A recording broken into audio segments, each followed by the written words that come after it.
Okay, guys, what's up? How are you doing today? Welcome to the Dutch Boyd Poker Show, episode 97. We're 3 episodes away from our 100th show this year. Lots of streaming, and still a couple months to go for the rest of 2016. How are you guys doing today? So, what are we doing today? We are playing the 30 and the 20. So the 3K guaranteed and the 2K guaranteed. I'll have payouts up here in a second. Had some issues today. All my scenes were gone on XSplit, so if it looks a little off, I apologize. Let's move that over there. That looks a little bit better. And the intro is nowhere to be found. So, having Michelle export another copy of that. But other than that, everything's good. Weekend was all right. Played a little bit of the Win Classic main. Made it to day 2, and then ended up getting knocked out. Ace-9 offsuit in the big blind against a button opener. And you know, looking back on it, I had Ryan LaPlante to my left. He was like, "Oh, that's just unlucky, man. Nothing you could do." Looking back on it, though, so I had about 13 bigs, and a guy opened about the minimum from the button. Kind of felt like he was going to be just pretty wide. But looking back on it, he just made the smallest little frown when he looked at his cards, and that should have been my clue. Should have been my clue that I was up against it. So pocket tens is what he had, and the ace didn't come, and that was my win. My loss at the win. But back to the wsop.com grind tonight, and yeah, looking forward to putting up some big numbers tonight. Let's make a couple final tables, and I think we're gonna start by raising this up. Got Banana Anna making the open limp, and I'll inflate that pot a little bit. I don't mind seeing a flop with Ace-8 suited, but I'm not gonna let you just open limp and see a flop. Banana, I gotta take the aggression. So good to see you guys. Turbo Burn, Jeff Jim, and Phantom GSM. Good to see you in the stream, you guys. Thanks for waiting patiently as I try to get this all of my tech tilt out. Pretty slow news cycle this weekend. Pretty much nothing happened. That's not true. That's not true. It was crazy this weekend. Crazy. We had a we had a little Trump implosion after an 11-year-old video comes out distracting the world from the WikiLeaks emails that are making Hillary look pretty bad. And then all of a sudden a bunch of these Republicans jump ship on Trump, which I don't really understand. It's like when that video came out, it's like, okay, so does this surprise anybody at this point that Trump is is sexist? Does that actually surprise anybody? It doesn't surprise me. Oh, Trump's a sexist pig. Big news flash. We all knew that. We like the GOP still nominated him, and now they're like, I can't believe that he would say that. What are you talking about? He said worse last week. I mean, I really don't understand how so many people seem just so surprised. But I guess when your base is this hardcore conservative Republican base, just like super Christian right, who is she's the devil. Who's voting for Trump because they think that Clinton is literally either the devil in personified, or is regularly talking to Satan.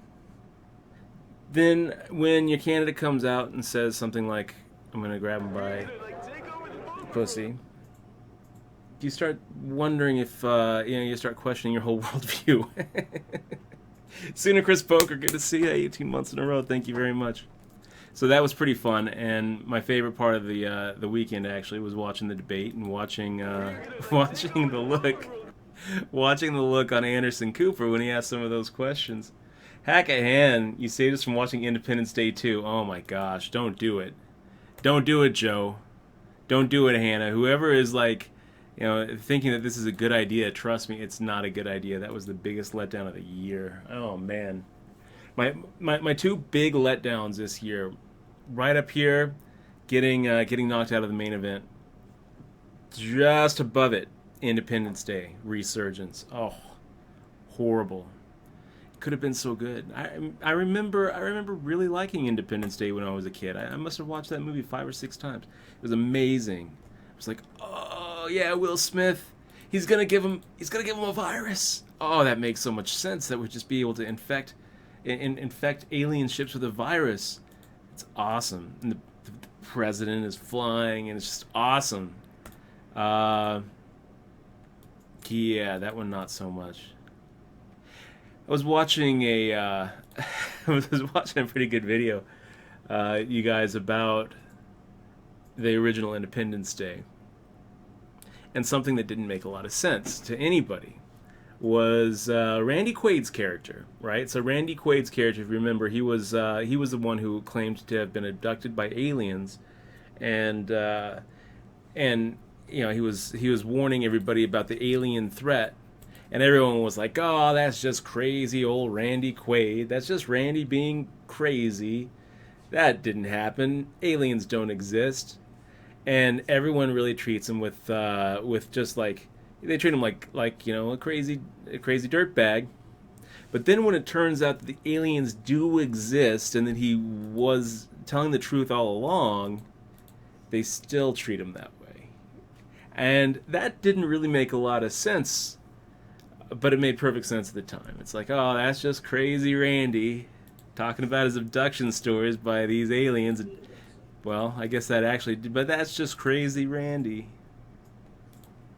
Yeah. So,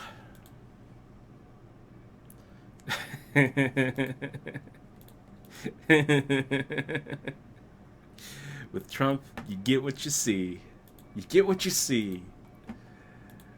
It's a train wreck, man. It's a train wreck. And I feel like I'm just watching something different. Watching a WWE wrestling match. It's like watching the drama. What I don't understand is watching the debate. And then I got on my Facebook page, and about roughly half of my friends are like, Trump killed it tonight. He did such a good job. And the other half are like, Trump is finished. He did horrible this weekend. And I'm like, I don't know. I mean, yeah. You guys saw it. I'll still love you either way.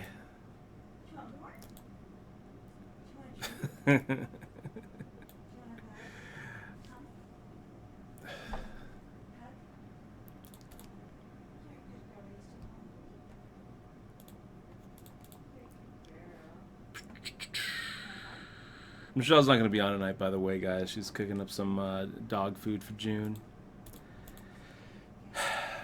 You can hear her in the background.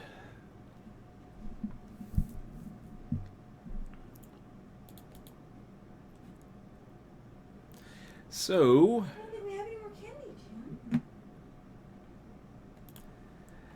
let's switch over to the 2K guaranteed. It's a little bit deeper.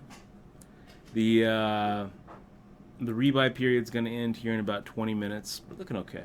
Let's get that info tab up. 21 out of 93, not so shabby.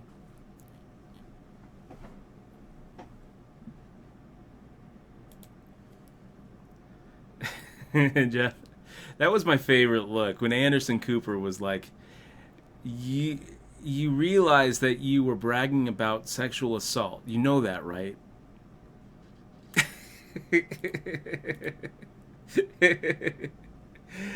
Oh man, and Trump locker talk. And the truth is, I've been in a lot of locker rooms. I've never said that. I've never said anything remotely like that in any locker room. you know, but should it disqualify him?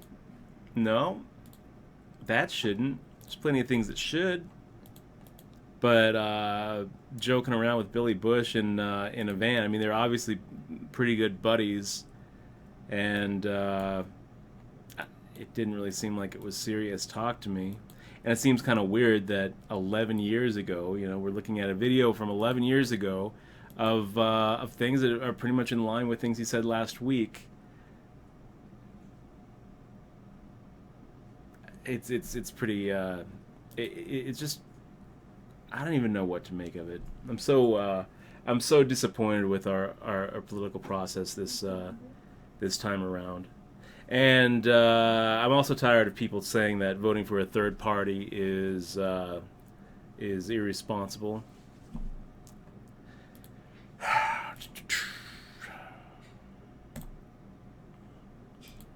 I mean, it looks so bad. A vote for Trump is a vote for a sexist, racist, homophobic imbecile who knows nothing about the world. And a vote for Hillary is a vote for Wall Street and more airstrikes and drone strikes, more state surveillance. I can't wait to see the South Park tonight. Oh my gosh, Turbo Burn, Fire in the Sky. That's pretty scary. This is kind of interesting. So, speaking of aliens and speaking of politics, so the guy who is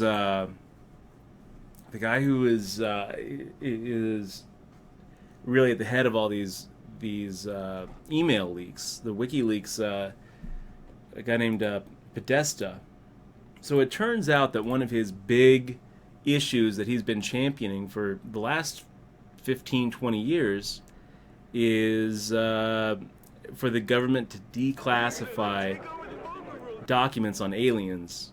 And I looked into this. This is actually legit. He's had Hillary commit that if she's president, she's going to declassify everything on aliens, and I guess he really pushed Bill Clinton to make some to make some inquiries, and Obama actually was the first president who acknowledged Area 51 existed.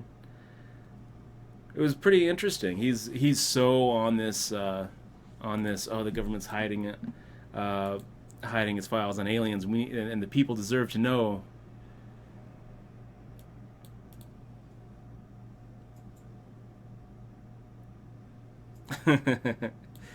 Well, RT Kabuto, if you want to vote for Trump, you go right ahead.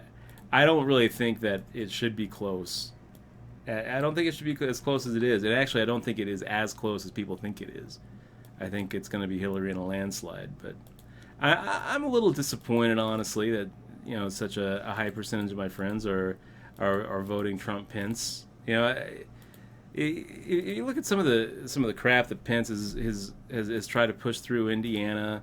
It's a step backwards. It's a step back, and I'm not at all impressed. Not at all impressed. If you look at the if you look at the scandal count, it's not even close. There's so many more Trump scandals than Hillary scandals. If you look at who is going to be able to deal with the world better, I mean, Trump is going to say some stupid shit at 3 a.m, and it's going to embarrass our country. I feel like between the two of them, who's going to embarrass our country more? Trump will embarrass our country. Hillary, I don't think things are going to be great. If and when Hillary becomes president, that's why I don't think I'm going to vote for her. I think I'm voting Green. I'm voting Jill Stein. Jimmy Dore said it the best I've seen about if not now, then when. If we don't start actually voting our conscience now, when neither candidate looks good, when both of them are disgusting everybody, then when are we going to? 4 years from now? When they just do the same thing, pushing out third parties out of the actual political debate. He pointed out that some of the European parties that are in power today were at 4 or 5% 10 years ago. All it really takes is people doing what they want to do. Because I don't, most of the Republicans that I know who are voting on the Trump ticket, they don't like Trump more than, say, Gary Johnson. And most of the Democrats that I know, pretty much all of them, don't like Hillary more than they would, Jill Stein, when you look at the actual policies. But they're like, oh well, a vote for Johnson is a vote for Clinton, and a vote for Stein is a vote for Trump. No, it's not. It's just not. Make the call here with King 9 offsuit. Turbo Burn, thank you very much for that sub, man. By the way, we also have Mystic Turtle. Hey, Turbo Burn, big shout out to you. By the way, we got some stuff coming your way for this sub. We got a couple of fist bump patches and a downloadable version of my book, Poker Tilt. So thank you so much for clicking on that sub button, Turbo Burn. It really makes it really makes the difference, man. And I really appreciate it. Hey, Dutch. Is there any? There's a lot of poker players that are voting for Trump too, right? Tons of them, yes. It's just so insane to me. Well, it's close. It's close. Can you mention is Bonnie Fish in the chat? I don't see Boney Fish. I was No. gonna ask him to if he wanted to make any comment about the Philippines. Let's see. Sign in, Jim. Do you want more food, Jim? Jim's just so hungry. She loves food.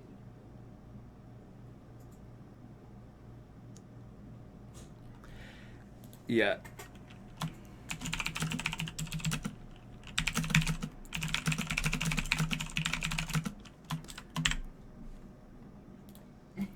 And Dead Money, sorry that you don't want to hear it. I'm sorry that you don't want to hear my opinions here, and you just want to watch poker. You can always mute it, and you can always come back in November 10th. But I'm not going to self-censor. I'm not going to censor myself when it comes to politics and current events. I'm just not going to do it.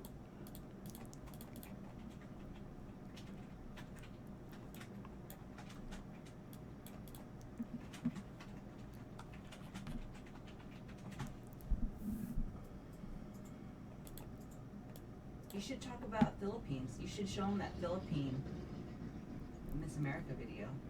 That was crazy. Because you think that she's... I probably should have fired out right there on the flop. 10-4-2, guys.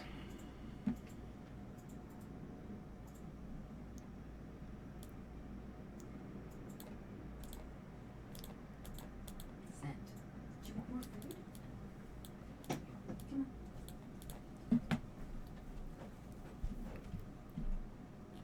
Girls, you want more? Come on. Do you want more? More.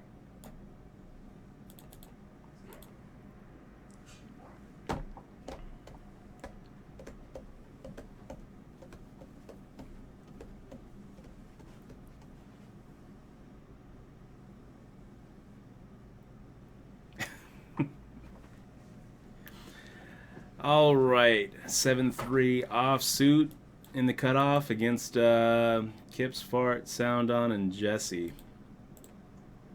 Yeah, let it go.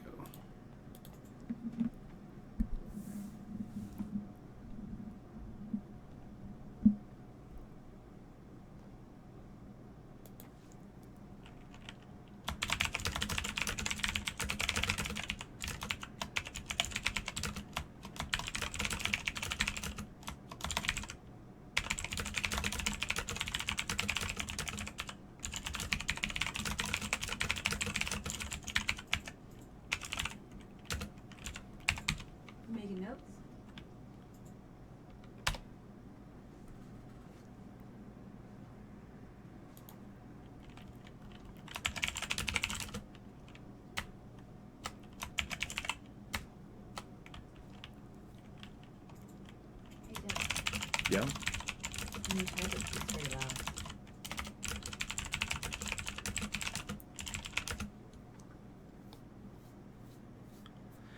Sooner Chris Poker says, my state, it really doesn't matter. It's been the reddest state for a while. Yeah, you know, my state of Missouri is the same way. Yeah, I'm in Nevada right now, where it's kind of close. It looks like it's probably going to be Clinton out here, not you should Trump. recommend the 13th documentary. Yeah, that's pretty good. You guys, if you want to see a good documentary and you have Netflix, check out the 13th. It's pretty good. And you know, it talks about mass incarceration. It looks back at you know, some of the hits that minorities have taken under Reagan, under Bush, and especially Clinton. You know, the 1994 crime bill basically doubled our prison population. That's where we are right now, having 2.5 million people in American prisons right now. 2.5 million people in American prisons. It's disgusting. I mean, we live in a prison state, the land of the free. But what's kind of interesting was I'm going to just make the call here with Queen 10. Was when they kind of drew a direct line between the 13th Amendment and mass incarceration, and I never really saw that line before. It was pretty interesting. Pretty interesting. I would definitely recommend it.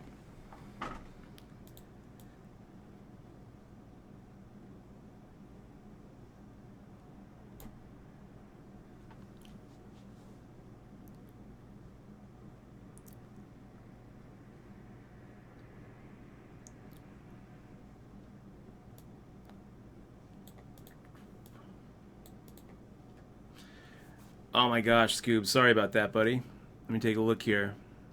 I missed a couple. Yeah, there it is. Scoobs McGee. I did miss it. I'm really sorry about that. 15 months. I got off of my little rant. 15 months, man. Scoobs, thanks so much. Really appreciate that. Sooner Chris, Hackahan, you guys are awesome. Thanks so much for keeping the sub going. Really appreciate that.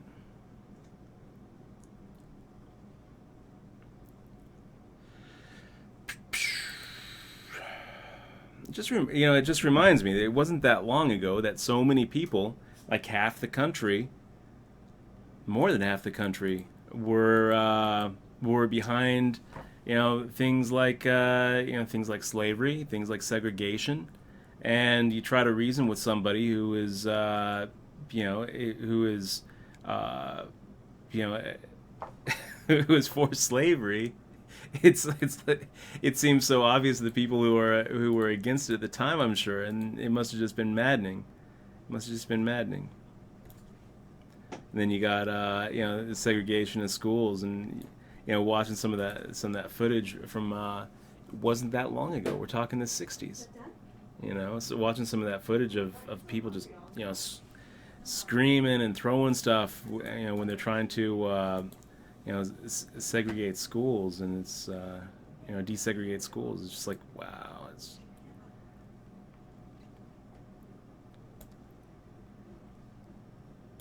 You look at it with gay rights right now. I mean, there was Pence. Pence is a great example of this. Pence, the VP nominee, he still wants to go a step backwards as far as the rights that we've given to gays in our country. He was trying to push a lot of legislation through Indiana, where it would be like, okay, if you have a business, you don't have to let gays in your business. Why should you? Why should you be able to let gays in your business? You shouldn't be. Well, for the same reason that you have to let blacks in your business or Filipinos in your business. If you can't discriminate in this country, and that's one of the roles of government, is to make sure that we don't have those. That if the majority wants to discriminate against the minority, they can't. It's. And yet there's a huge chunk of the population. Maybe you believe that, well, if I have a business, I shouldn't let the gays. And I don't want to let the gays in, I shouldn't have to. Maybe that's how you believe. I just think it's kind of backwards. I think it's going to be one of those things that people look back, 200 years ago, like we look, or 200 years from now, like we look back at at slavery. And we look back at, like, how weird is it that 100 years ago, women couldn't even vote. It made perfect sense to plenty of people at the time. If you're a white male in America, it's pretty good. Yeah.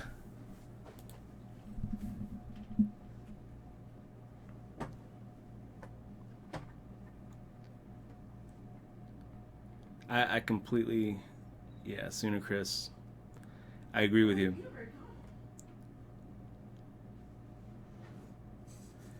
I think let's make the call there. Do you want your peanut butter in there? I'm gonna do something I don't often do, guys. I'm gonna just limp right there in the small blind. You're limping? In the small blind, yeah. Not what we're looking for.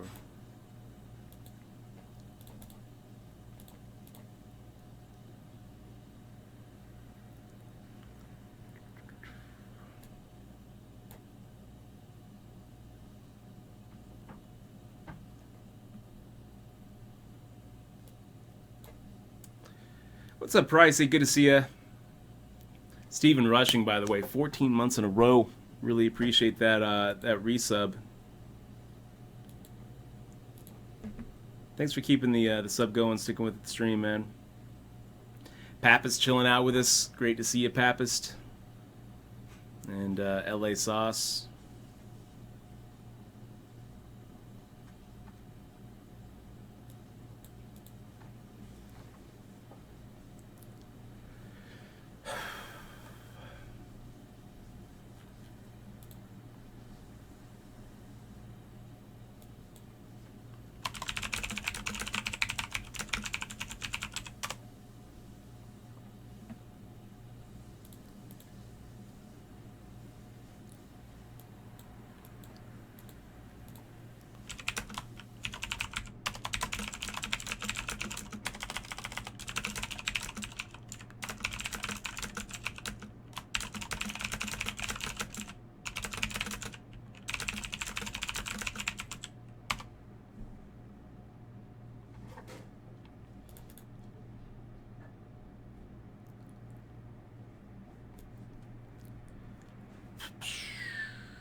Got Lauren in the stream. Great to see you, Lauren Koss.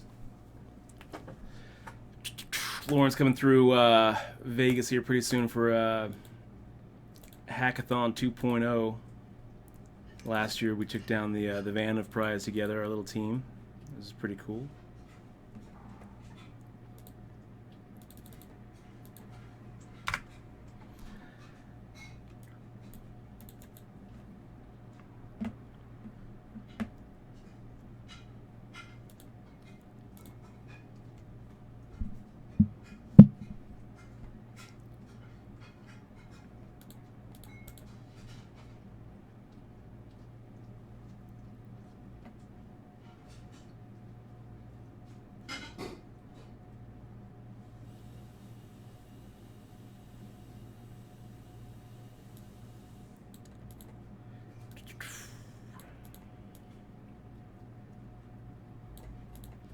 So guys, we are resuming in 4 minutes 19 seconds. We're gonna get that ad on here, and be right back.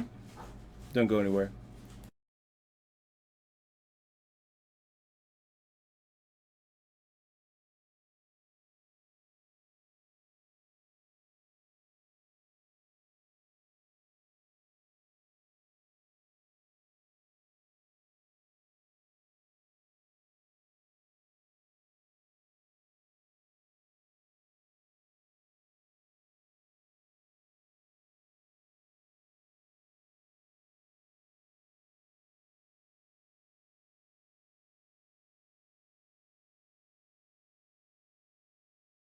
I often joke, you'll be calling up Mike Pence. I don't know whether he's going to be your governor or your vice president. Who the hell knows? Hi, I'm Mike Pence. Christmas is a wonderful time of the year, and that's especially true in the Hoosier State. There are two things I know about Mike Pence. He loves our family, and he just loves Indiana. from people who preach tolerance every day, we've been under an avalanche But sir, it's of not just intolerance. outsiders, sir. As you know, I'm not that going to take it Angie's lying List, the down. CEO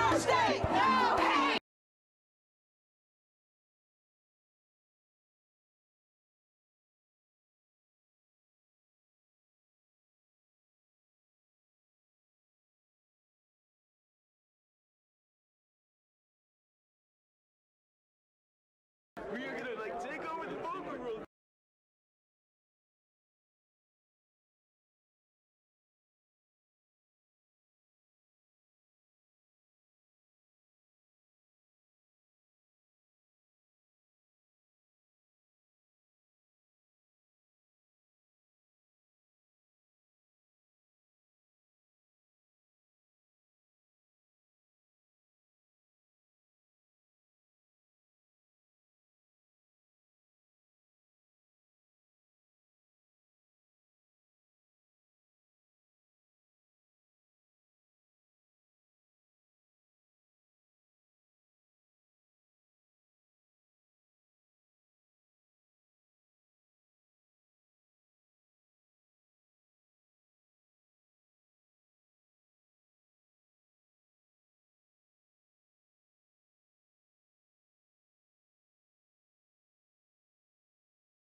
Okay, guys, cards are back in the air in this 2K guaranteed. Also still in this 3K guaranteed, but that's only an hour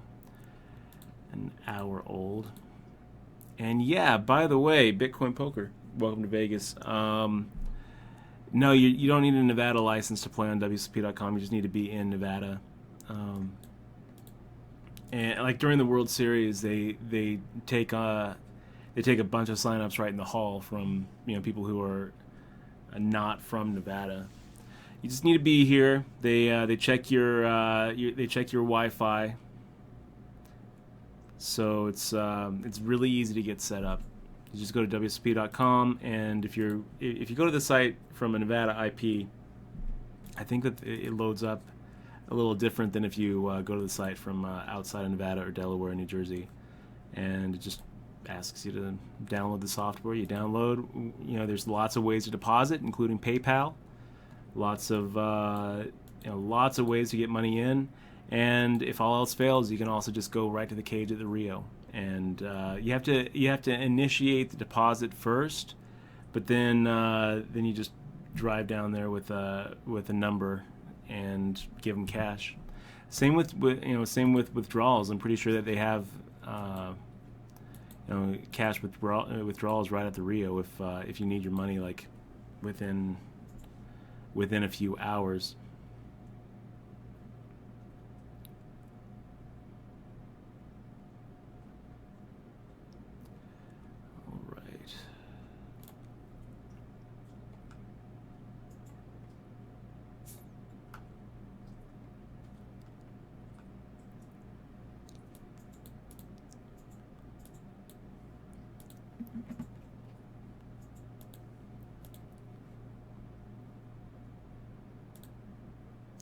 Amnesia42, welcome to the channel, by the way.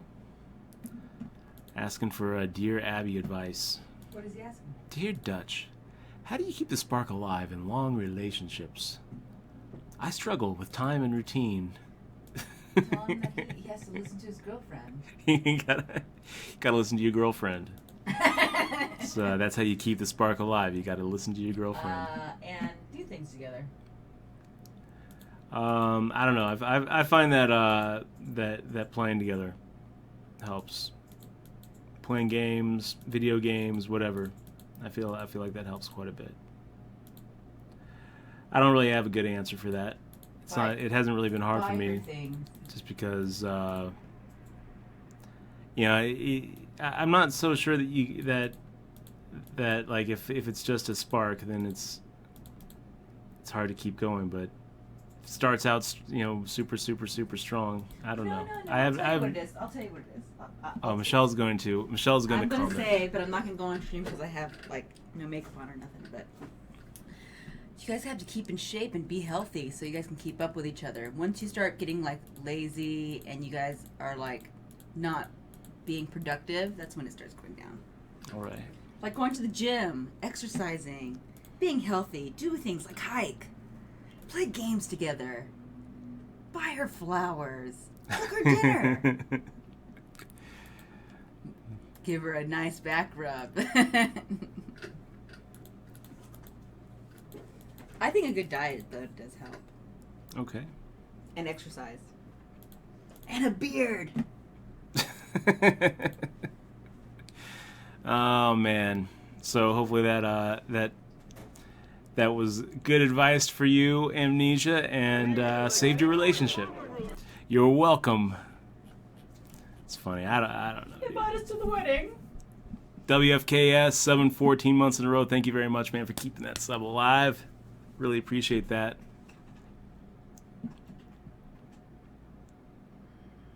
Can you tell them that we played a game together? And that you avenged me?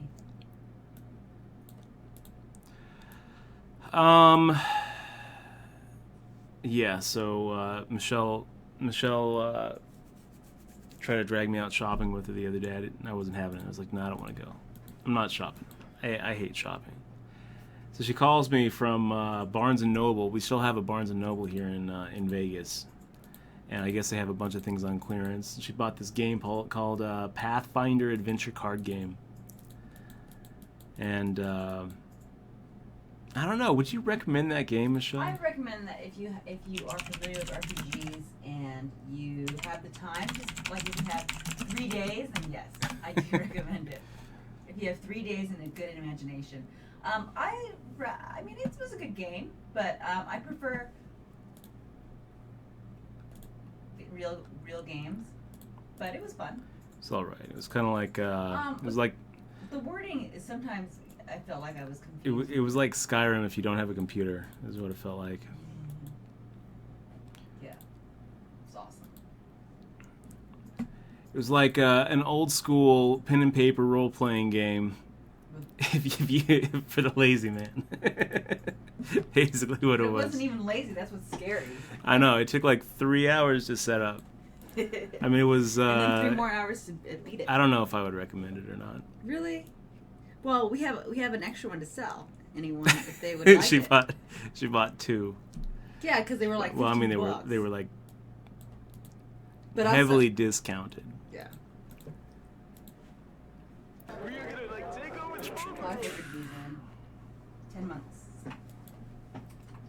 Pocket Protractor, man. 10 months in a row. Really appreciate that, Pocket Protractor. Thanks for keeping the stream alive, man. Thanks for keeping the channel going. Dutch, how long has it been for us to be together? Whoa. Hey, it's been 8 years for us. Back the truck up. Wait a minute. Jeff Jim says, so I got bored last night and decided to play the online slots that we are offered on the 88 skin out here in Delaware. Did you know that? Did you know that wsop in Delaware offers online slot machines? I definitely can't approve of that, Jeff. I do not approve. I'm glad that you somehow defied the odds to come out as a big winner there. That's not a good idea, buddy. Not a good idea. It's like, oh, you know what? I think that I'll just try some slot machines. No!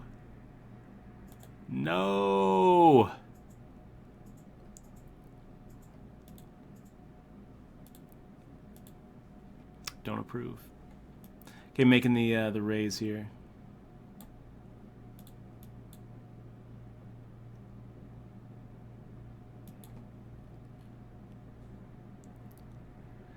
$2.5x. And Kenny decides to make a min re-raise. Okay.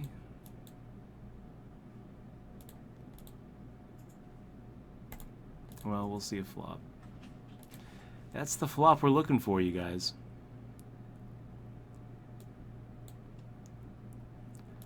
So now he's coming in with 3360.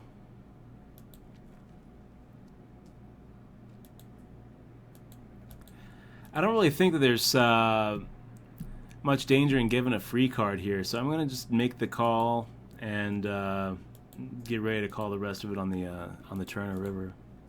If he's got kings, whatever, he's got kings. If he's got queens, fine. But this is the flop we were looking for, and I think that most of the time we have him drawing dead to 2 or 3 outs. It's not going to be one of them. Yeah, we're in pretty good shape. Pretty good shape there, and Kenny.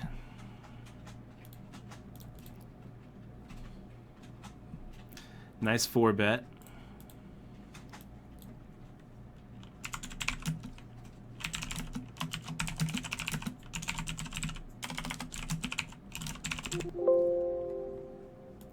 That puts us in third. Go ahead and give him that little bowl. And Bitcoin Poker, yes, I do remember texting. I was having some lunch at the time, so didn't kind of let it slip. But looking forward to hanging out here pretty soon, man. We need to go grab a beer, chill out at one of the casinos on this trip. Now that you're here in town, it's gonna be. Is he here now? Yeah, he moved. Moved to Vegas. He's thinking about setting up a Cajun food truck. Ooh, It's I kind of like cool. Cajun food. Does he make good gumbo? I don't know. Isn't that Cajun or no? And they call him Cajun Kenny, so he probably does. I think that he probably does. Do you cook good, dude? do you cook? Do you cook? Teach Dutch to cook. Do you cook well? Bitcoin poker. Good, not well. Good. Pretty good. That's right. So yeah, welcome to Vegas, man. I'm glad that you made it here safe. I think I'm gonna play this Lord of the Rings online right now. Really? I've only played 2 hours. Jeez.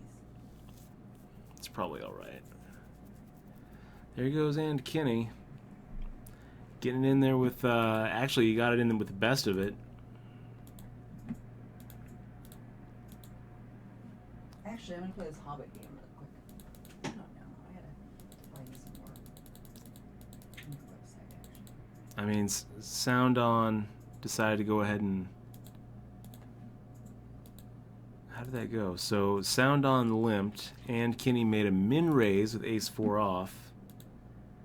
And Sound On shoved. And Kenny was just super willing to get it all in there with ace-4 off. It's just amazing. And now Kenny's... Oh, I completely missed it. And then Sound On actually hit it on the river. Yeah, I was. I looked away until the, you know. Yeah, so they're saying Kenny down to 623, and now he's just sitting out.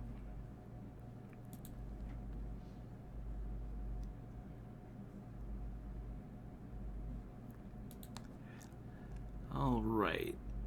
Yeah, let's go ahead and see a flop here. Closing out the action, getting some pretty good odds. Wow, what a flop for 2-4 suited. Beautiful 9-4-2. Let's go ahead and see if maybe Kipsfard or Good Things will put a little bite in there. And Kipsfard finding out 200.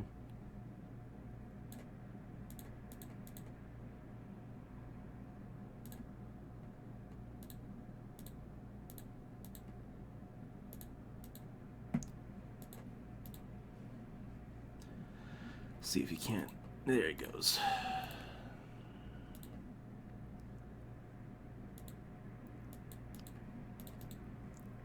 Not the way I would recommend playing kings, you guys.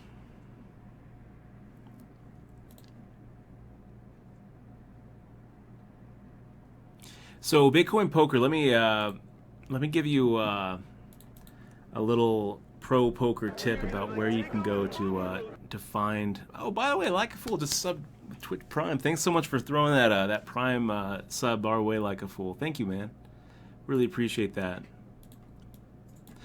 Yeah, Twitch Prime, you guys. If you didn't see the news, I've been talking about it all this last weekend and last week. Amazon Prime. If you have Amazon Prime, which is pretty awesome to have, making the call here against T, right? Then you get Twitch Prime for free, which means every month you get a free sub to throw wherever you want, plus a lot of other really cool benefits. So if you're already paying for Amazon Prime, make sure to connect your Twitch account to your Amazon Prime account. It's free, and you might as well pick up the free perks. But hey, like a fool, thank you so much, man. I really appreciate that. Money Miser, 14 months in a row. Thanks so much, man. So, Money Miser, 14 months. Is like a fool first? He's been here for a long. He's subbed before, right? Yeah, it's a resub. Oh, okay. But it's the first time he's subbed with his Twitch Prime account. And I really appreciate it, man. Hey, Money Miser, I appreciate you too. 14 months, man. Since almost the beginning, really appreciate the support and keeping the channel going.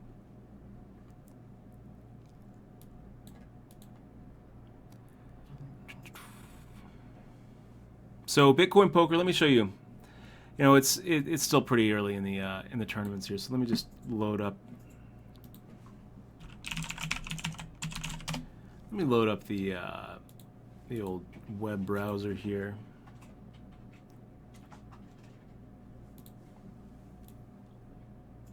So this is Poker Atlas, and this is really the go-to place if you're trying to figure out where the action is here in Vegas.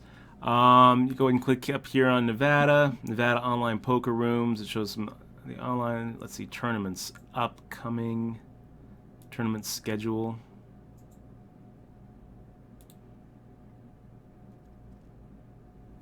Somewhere here, there's a place where you can filter highest buy-in, lowest buy-in time, poker room. Yeah, but it's not showing. It's showing New Jersey here. No, Vancouver and surrounding tournament schedules. Take us to Nevada, man. I don't want online poker. I want Nevada.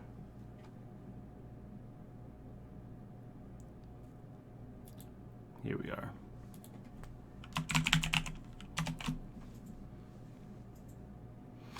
Okay, so you switch this up to Nevada up here, and then if you look at upcoming tournaments right here,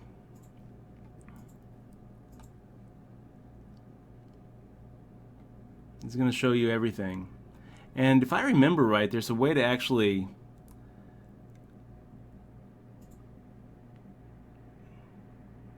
maybe they don't do it anymore, but there used to be a way to like sort by juice, which was just awesome.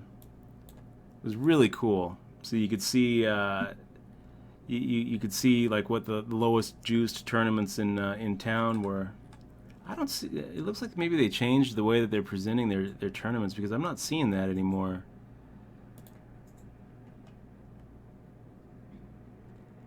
Yeah, that's too bad. Okay, so maybe that's not really the go-to place anymore. I mean, this will show you though all the tournaments in town. I mean, this is pretty much where you go to see them, and you can sort by like buy-in, whatever buy-in you're looking for. Let's say that we're looking for small buy-in tournaments. We're looking for Hold'em, and we're looking for evening tournaments.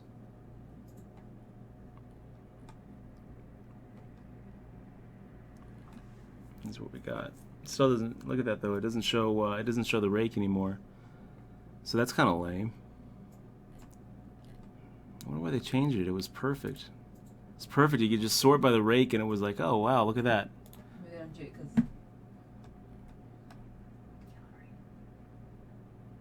Should probably tell him. Pound WTF? Are we missing something? Why don't you let us sort by the rake anymore, man? Anyway, that's pretty much where you can go to see what the local tournament scene looks like. And I guess if I was going to recommend some tournaments, I would definitely recommend the Orleans tournament on Friday night. That gets way more people than it should. Aria has a good nightly tournament. I think it starts around 7.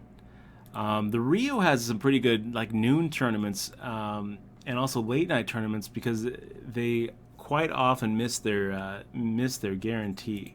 So a lot of times it ends up being like a $150, $200 overlay. And it's very short fields though. You're only going to be playing with maybe 1 or 2 tables, but it's still not bad if you're looking for actually good value for your tournament dollar. And maybe the best tournament is the weekly Saturday tournament over at the Wynn every I guess Encore now. They have a $225 tournament that gets a lot of weak players, and then they also don't rake the rebuys. At least they didn't. So it ended up being a very low juice. And I would definitely recommend checking that out if it's not above the bankroll.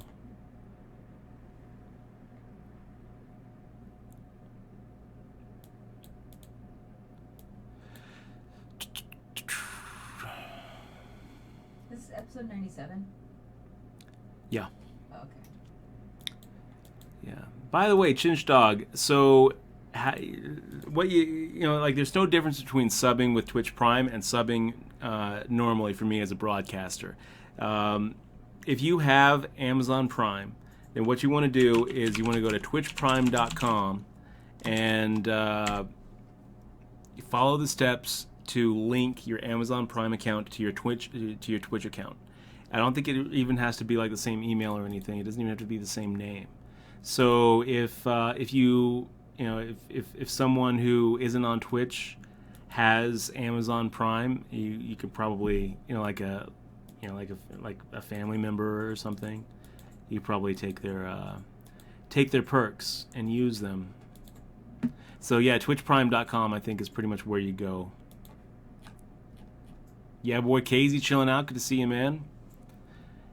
And also, that's right, Persuade by Asking, it is commercial free, which is one of the better perks. Okay, let's make this 3-bet here with Ace King off against Zen Archer. You guys seeing this? Yeah, you guys are seeing this table. 9-2-3. Ugh. Not quite what I wanted to see here. Well, let's go ahead and make it 3/4 size pot instead of the half, and that way if he makes the raise I can call and not worry about it. Man, look at that. And Kenny's still chilling out here. It's not gonna matter.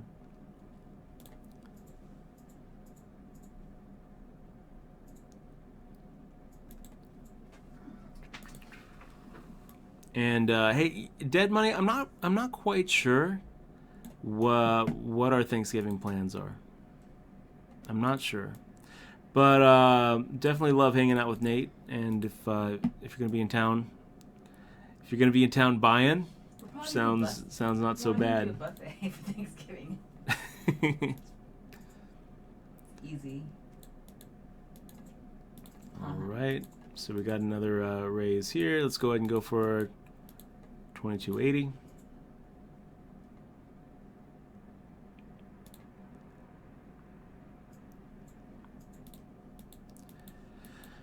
All right, Huey Sargent making the call.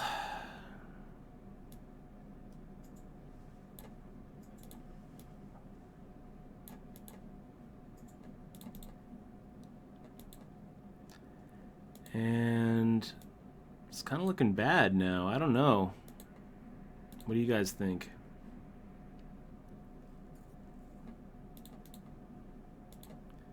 Are we really just abandoning ship here? 10,000 in the middle?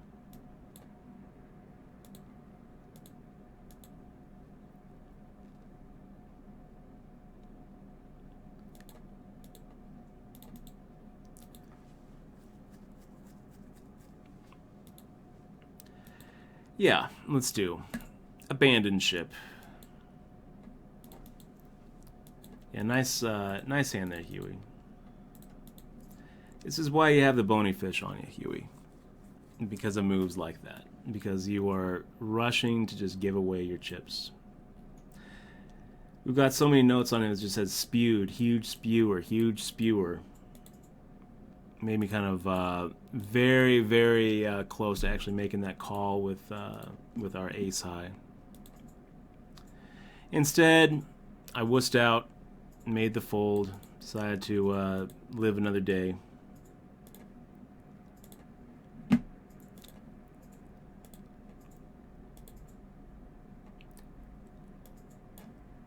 We'll get another shot at those chips, you guys.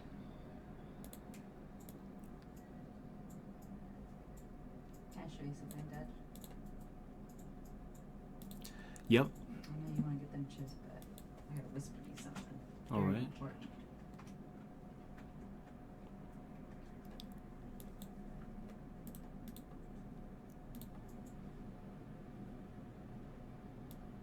Okay, let me take a look. Is there going to be like a bunch of sound on this site? No, I don't think so. I don't know.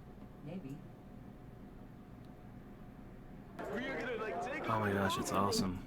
It's really great. I'm going to make the fold here with ace-8 off, guys. Maybe I should isolate Binion.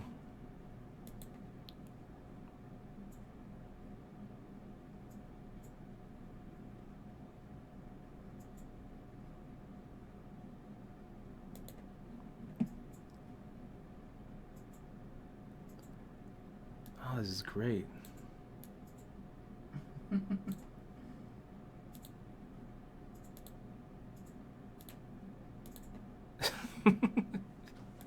it's pretty awesome, Michelle. What a great site this is.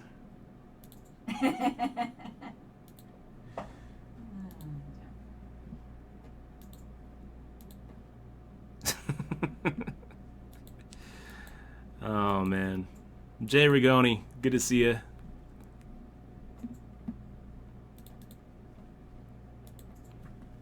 And Jean-Paul, if you were ever in the mood to like watch two streams at the same time, check out multitwitch.tv. You can pop in, up to 4 streamers and see them at the same time.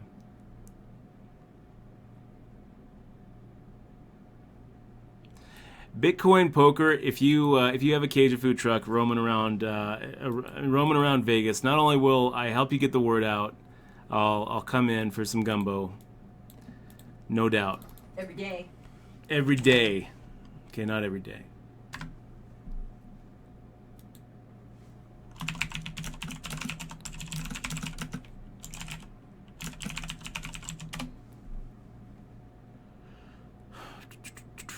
Nice job, Esdrubal.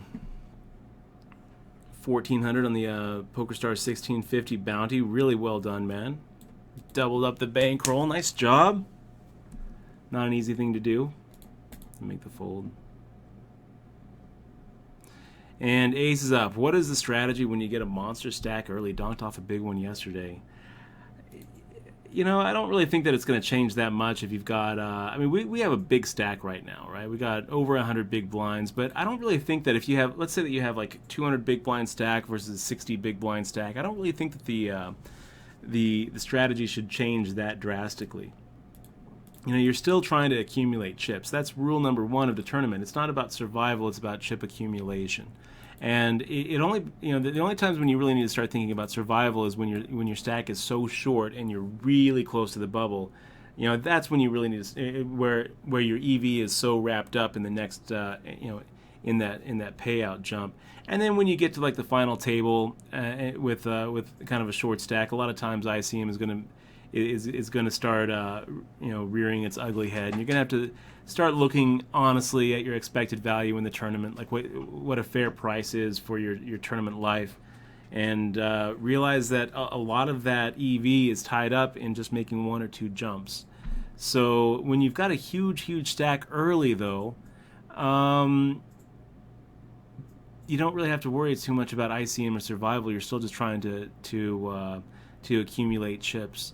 So you're going to keep on doing what you'd be doing with like a 50 or 60 big blind stack, and just pretend that you've got the same amount of chips as the next guy at your table. Effective stacks is pretty much what how you have to think about it.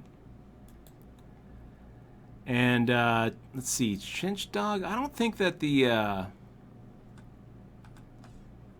I think that since you were already subbing, that maybe it didn't, maybe the alert didn't come up because I didn't see the alert either. But I did see Aces Up's alert. Thank you very much, Aces Up. 15 months in a row. He says, in for another month of poker action. Book it. Thank you very much, man. I really appreciate that. Thanks, man. All right. Got a little hand brewing over here at the other, $30 table.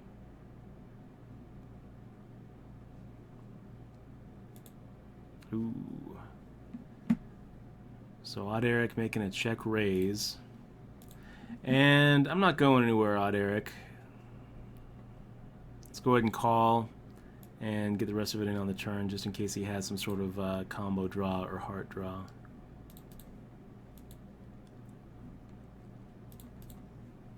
Still even before the rebuy and add-on period's over, so people can be getting crazy here. Here he goes, 2680, and yeah, we'll put the rest of it in.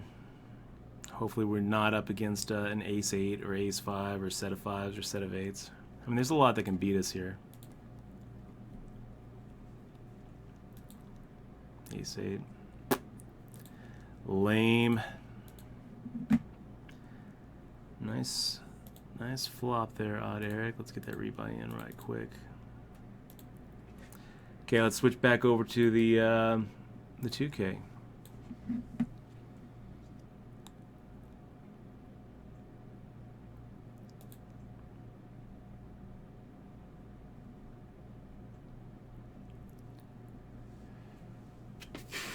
you want to see a picture of jambalaya?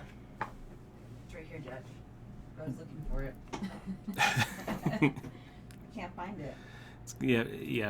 You're gonna have to hit up Google Mail because that's where my SMS images end up. Here, can you find it? Yeah, I can see what. This guy is so funny. Oh my god.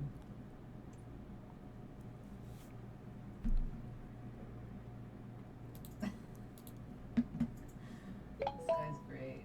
You should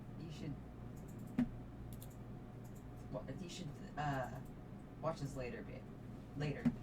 Not now. Okay, here's the jambalaya. Here.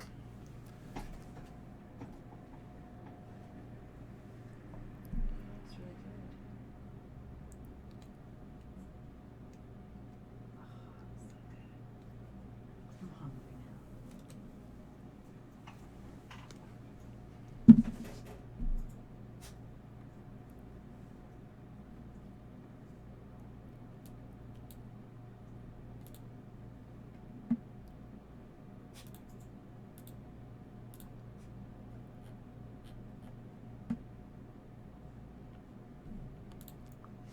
Oh, my guy's great. How did you need to go out to the restroom? No? All right, so we got Jesse open limping, iJuck calling, good things, popping it up a little bit.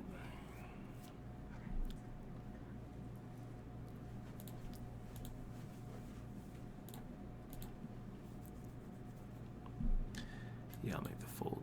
Why not?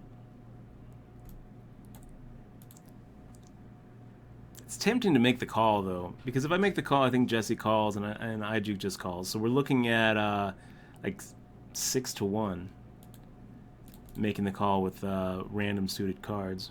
That would have been a fun flop too for 7-4 clubs. But we'll be out of position. We're going to get into a lot of situations here where we're, where we're on a draw.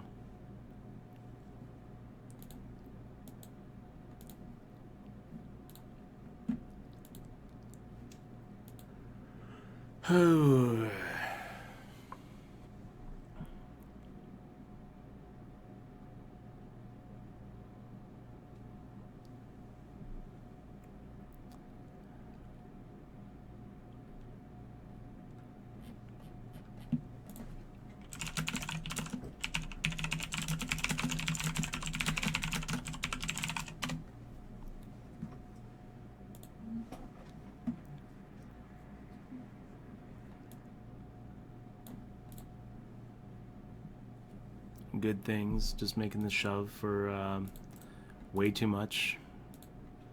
Just spewing.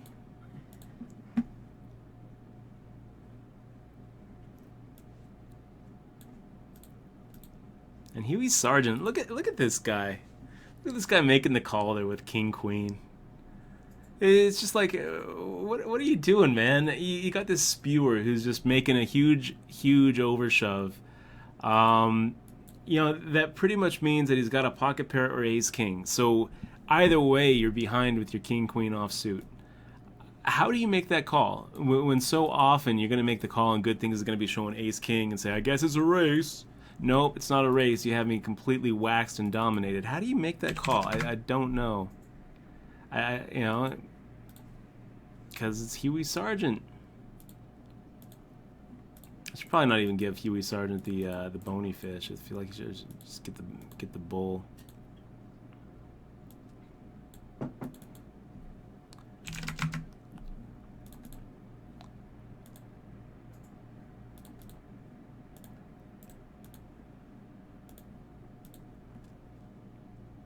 So now we got Binion making a min raise.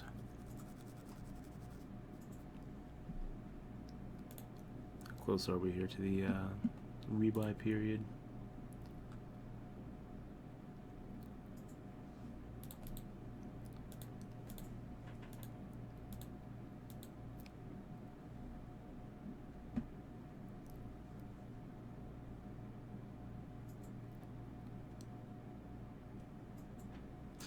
We got GG Donk TV, Bruce Cohen stopping by. Great to see you guys. And have a good night, Stephen.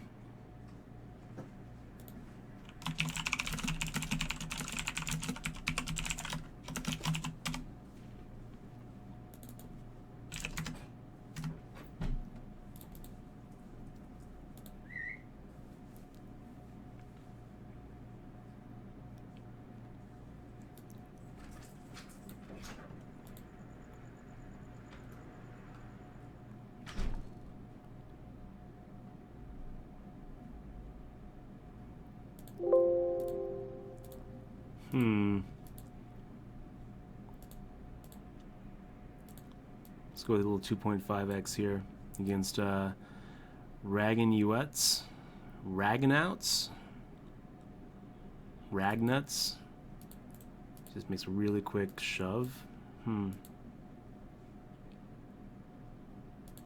right.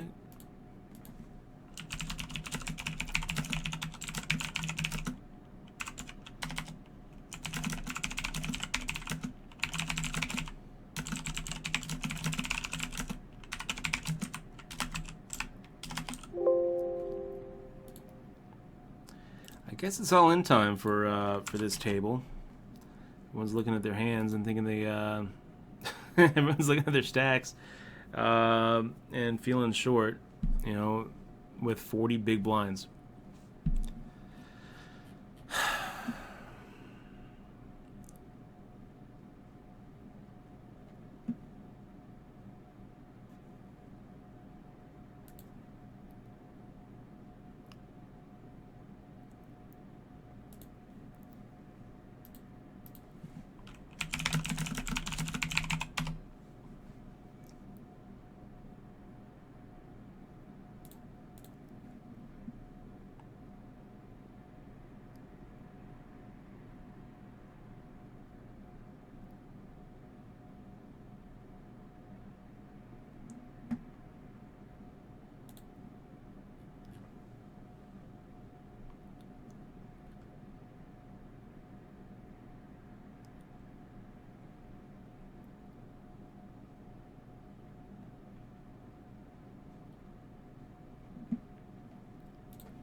Making the fold.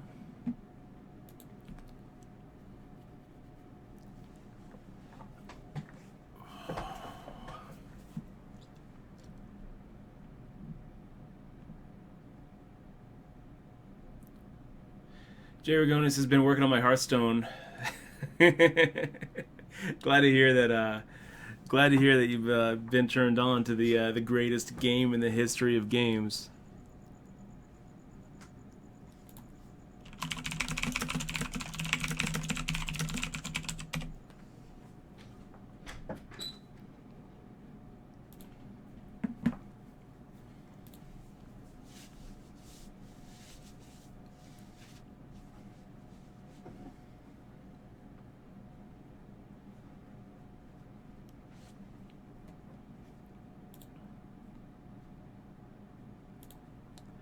Where we at? 841.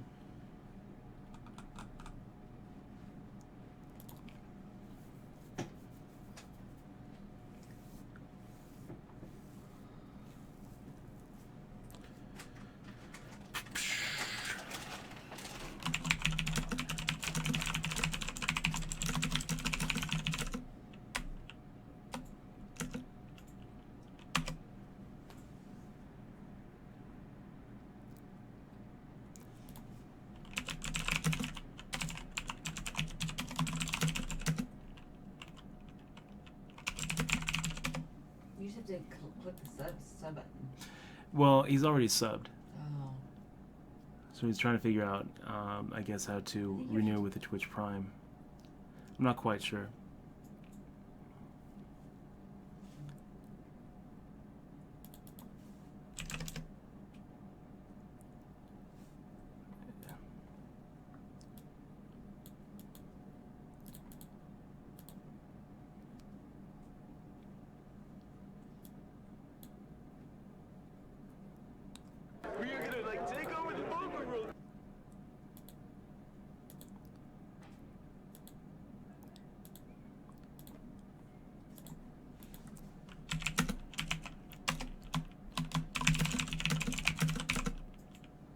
Let me take a look, Jay Rigoni. I don't know why you'd be blocked here.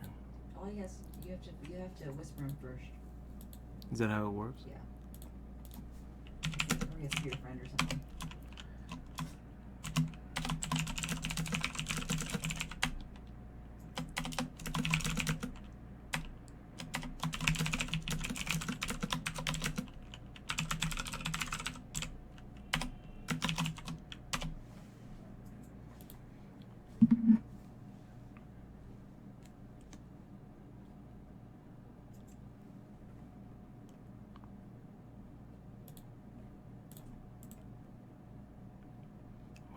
Look at Jesse. How did you get so many chips there, Jesse?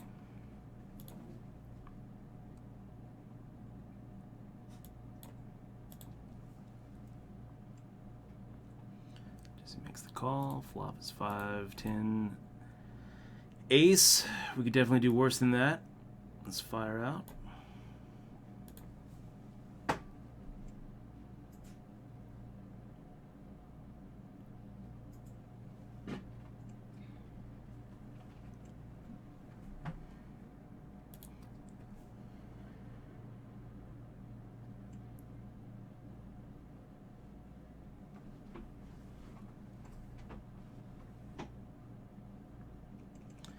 Yeah, let me just text you. Let me just text you, Jason.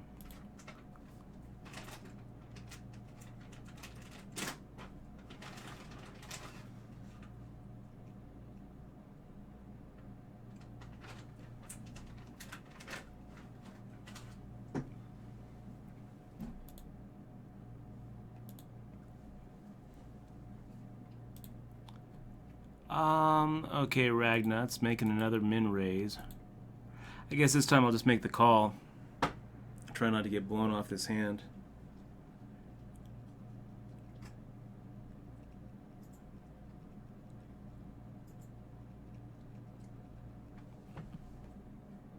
Fire out half pot. That's the flop we're looking for. Middle pair, gut shot, straight draw, low cards, perfect.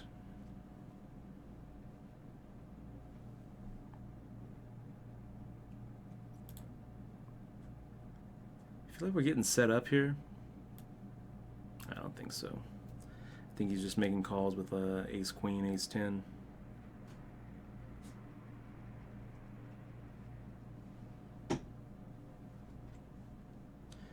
And that's the money card, right? Wow, look at him all in there. All right.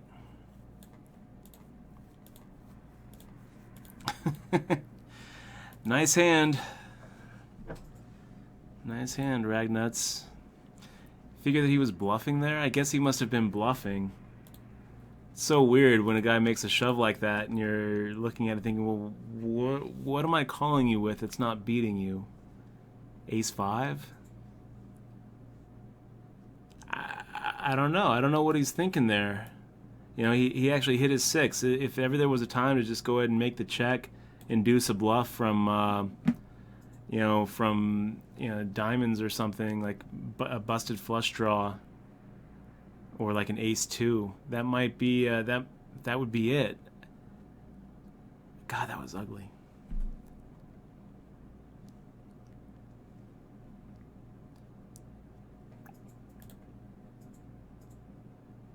What happened?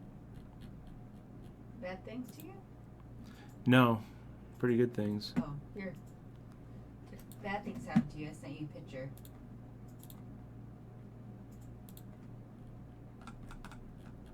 Okay, thank you, Michelle.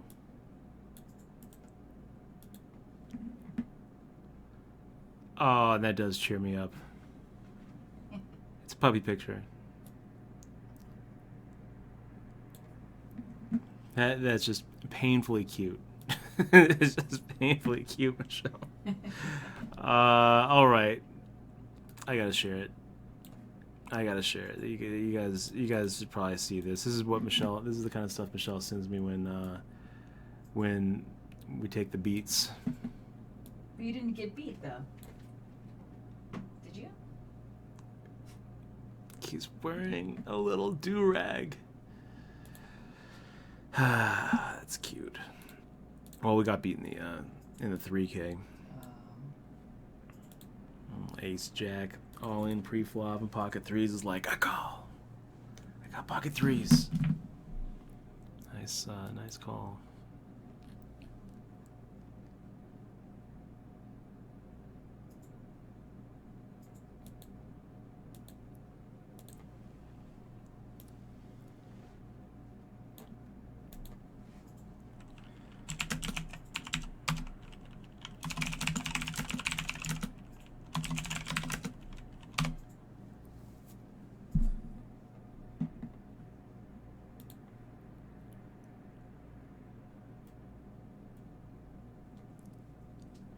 And Chase Bianchi, hosting for 30 viewers. Really appreciate that, Chase. Thanks for the host, man. Really appreciate it.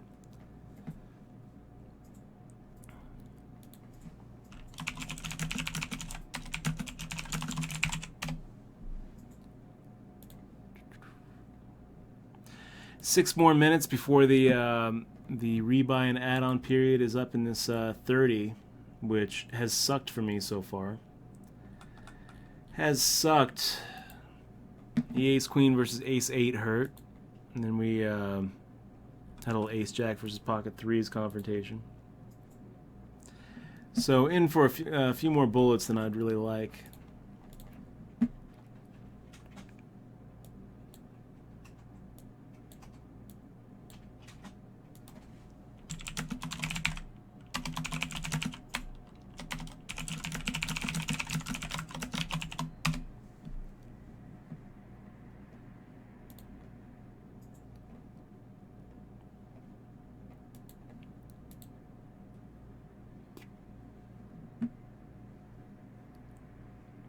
So 4 out of 78 in this 2K, looking pretty good. Looking pretty good. Jesse to our left is the chip leader.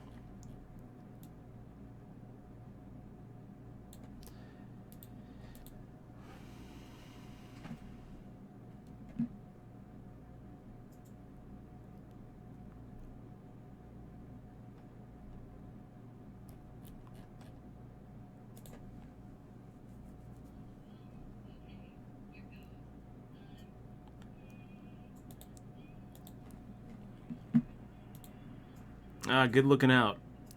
Good looking out there.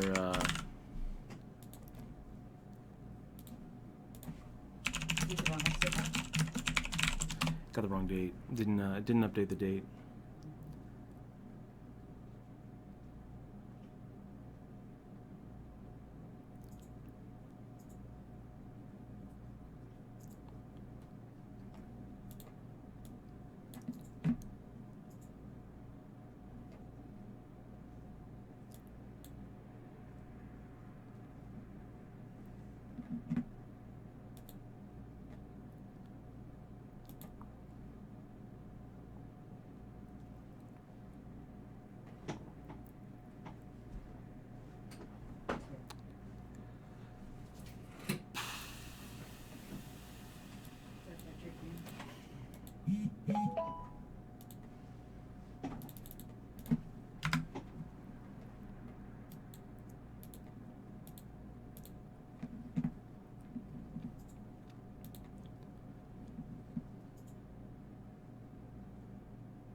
Okay, so Athena 14 making the open limp from under the gun. Papa's Gino making the raise, and I hate the raise, guys. I really hate those min raises after someone's already in. You know, you're never getting through with a min raise, and they'll call more. So with like whatever you're trying to do, just make it a little bit more. Make it a little bit more.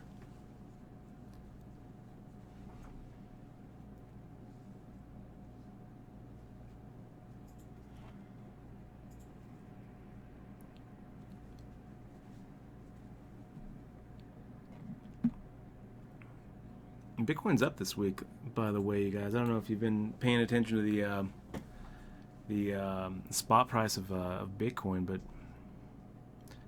it's going up. I think it was up to like 630, 635 the last time I checked. Why? Your guess is as good as mine, man. I stopped worrying about it. But yeah, pretty sure that we're looking at the upswing, slow upswing. 642 right now on Coinbase. So it's been going up. And I don't really know. I don't really remember I don't remember there being any news or anything in the like the Bitcoin Reddit.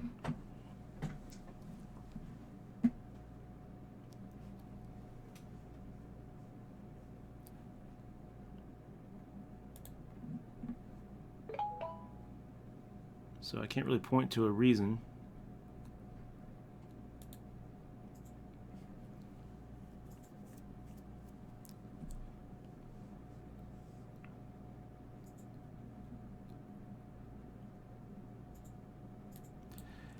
Wow, look at that. Quippy making the open limp.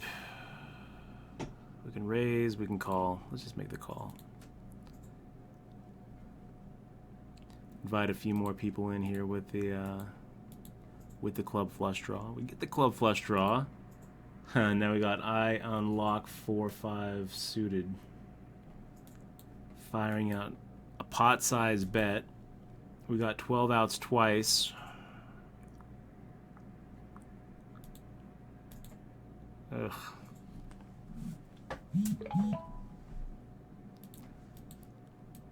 Maybe we have 12 outs twice. If one of these other guys has a flush draw, we're in pretty bad shape. Go ahead and bow out of this one. That's not quite how I expected that to go down. If I unlock 4-5 suited, made the pot size bet, and Quippy wasn't in there, then I think that maybe just making the call is okay. You can also make a raise. I could make a good argument for raising too. I'm surprised that I unlocked just decided to not make the call there when Quippy just made a min raise. I really felt like we were about to see 20,000 getting in on the flop. And I really didn't want to put in 50 big blinds into the middle with a hand that I didn't really think was going to be a favorite. So pretty surprised actually about how that went down.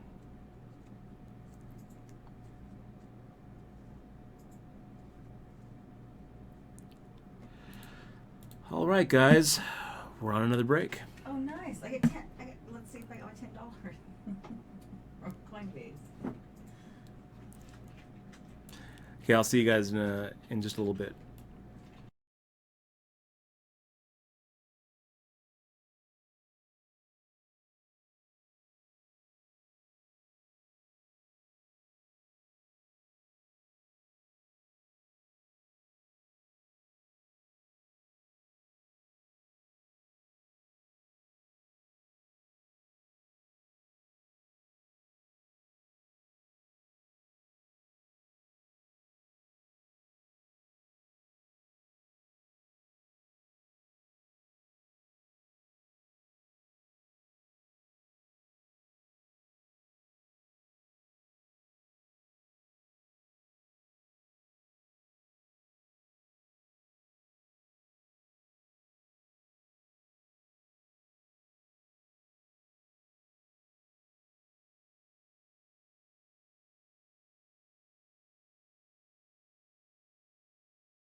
All right, pocket nines. Here we go. Let's go ahead and make it 900.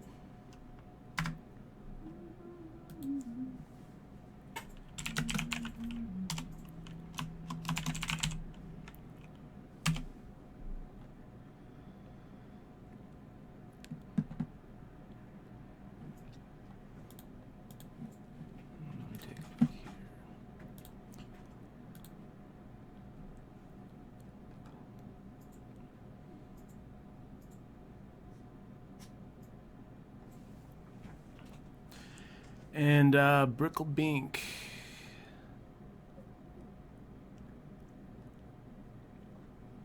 I still don't know exactly what's changed for the price of Bitcoin to be up. What is it, like 7% this week? It seems like a pretty big jump.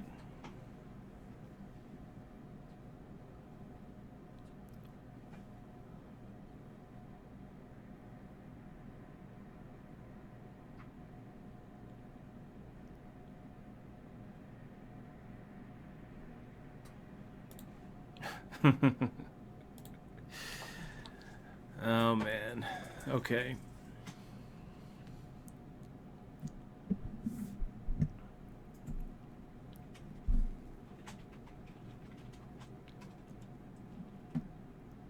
Nice hand there, Ijuke. That was really just kind of a cooler spot for Quippy. I wouldn't expect, you know, top pair king kicker not to be good there either. Yeah, and Ijuke had 25 bigs behind. I don't really blame Quippy for making the check raise here or for calling.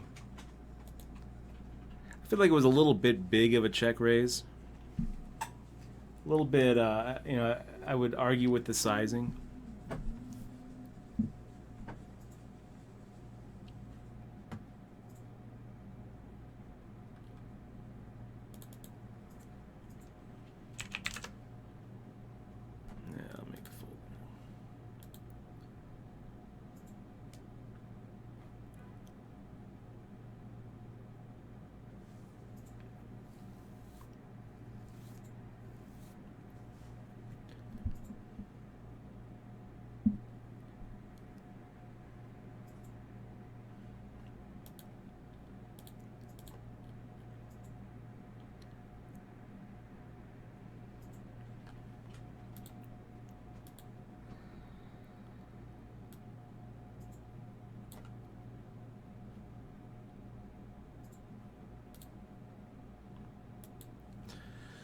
Let's get some payout info up here on the left, you guys.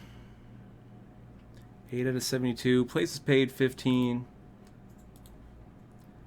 So this is the 2K that we're in right now. We're also in the 3K.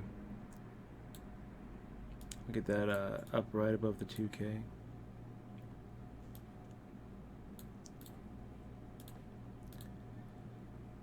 It's like 16.38 for first on that one. Not too shabby.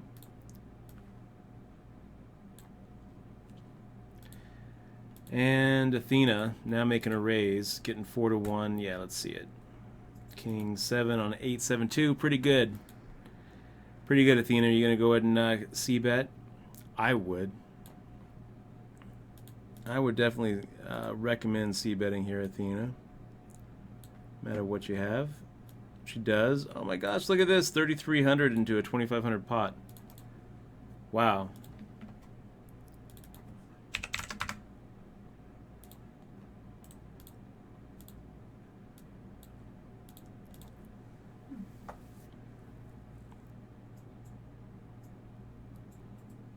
Well, now I'm not so sure what I think about it.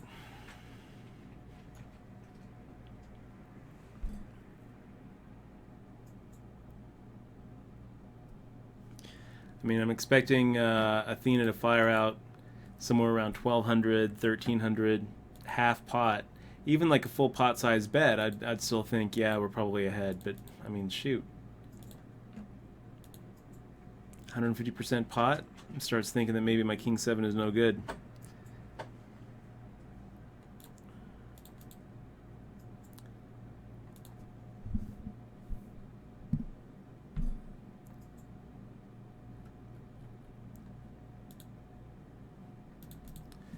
Maybe. Trying to think of what Athena could have there. To tell you the truth, though, it felt to me like a vulnerable overpair. Pocket 10s, pocket jacks, pocket 9s, somewhere around there, where Athena felt like he had the best hand and didn't want diamonds or a flush draw or an overcard to come. But he also could have been making that move with something like a smaller pocket pair. Or he could have had like a semi-bluff himself, like a Jack 10 or like an ace Jack of diamonds or something like that. I don't really know. It's hard to wrap my mind around those kind of overbets. If Athena wanted action, though, not really the bet designed to get it. I was planning on going for a check raise until the bet sizing scared me off.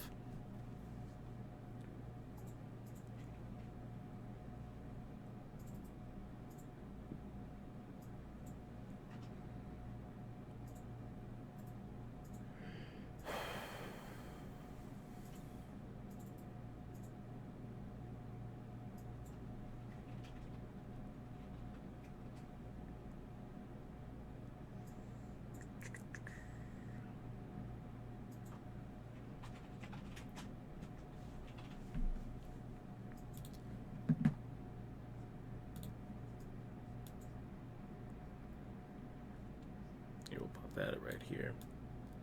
Here we go. That looks good.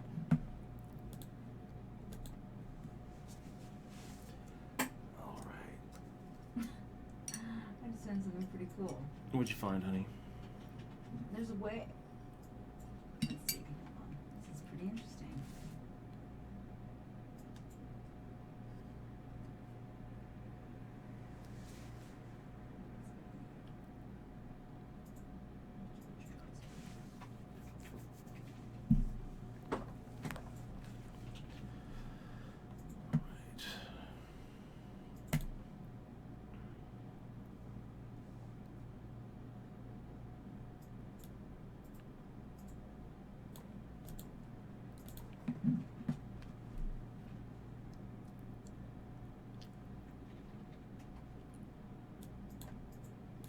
I'll show you during the break.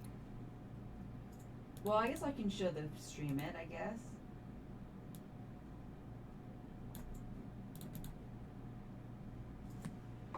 So we got Quippy making the shove, T right, making the shove behind him.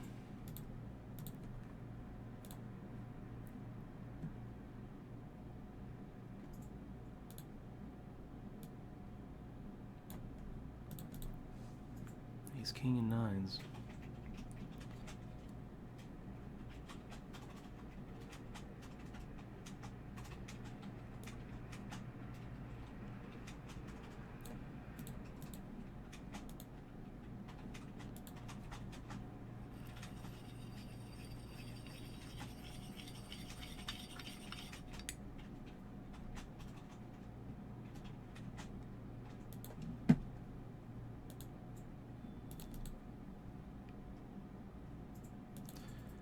Okay, we got moved.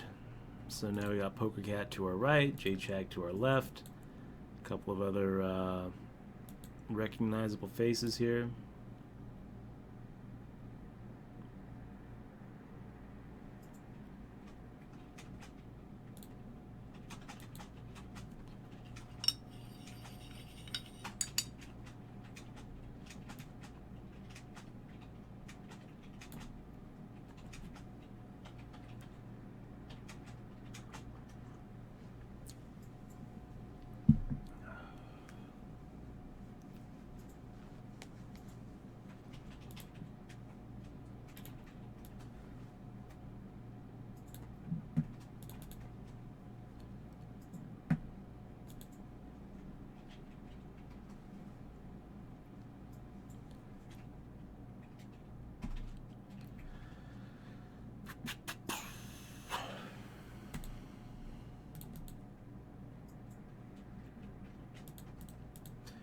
Read some of these notes here we got on NL Doc, Cactus Cooler.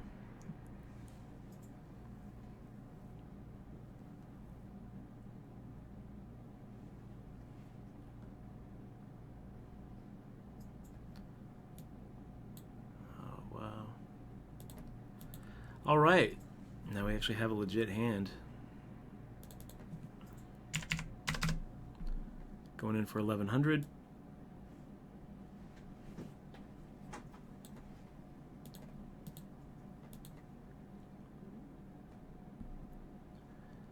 Love some action with his ace-king suited.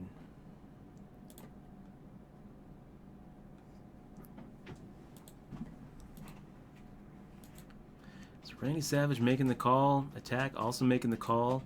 Pretty good flop, you guys. Pretty good flop. So, yeah, I don't know. I'm kind of tempted just to check back on this one. Because I feel like we crushed it. If we check back, then maybe we get some action from one of these guys with the hand like a queen jack, queen 10. Let him catch up. Because I actually feel like pretty decent chance that on that flop, they're actually just drawing stone cold dead. So let's go for 5,500 here.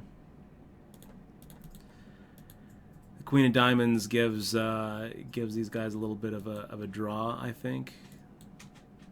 So attack sitting here looking at 3-1 with hopefully what I'm thinking is probably like a Jack 10. So 7 outer. Sides no.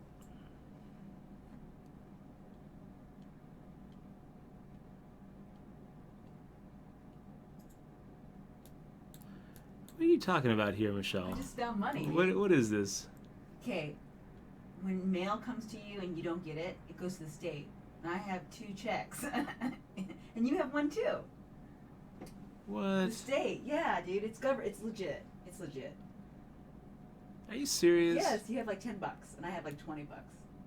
You can search it, dude. Do it. Want me to show you the link so you can see it? This sounds like a scam to me. Sounds like a scam. Let me see. Here, I'll it's in Nevada. Go to nevadatreasure.gov/upsearch. It's legit, dude. Unclaimed property. My unclaimed property, like Yeah, don't do it in front money of that I had. Yeah, this is like money that it says where it's from. It says it's from Google AdWords. Like you didn't, like it didn't cash or something. Here, I'll show you it.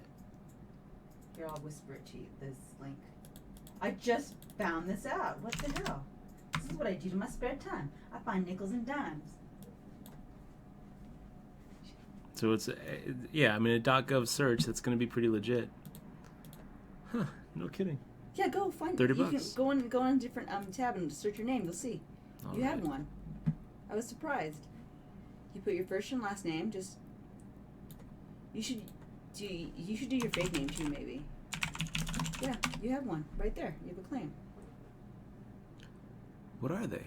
They're I don't know. They're claims. That's money, unclaimed money. I have one from an investment. I don't even know what it is. Remember that stock that I said I keep on forgetting to cash? They turned it into the state. The state has it. No kidding. So I have to go and claim it now. All right. So you have some too. Thank you, Michelle.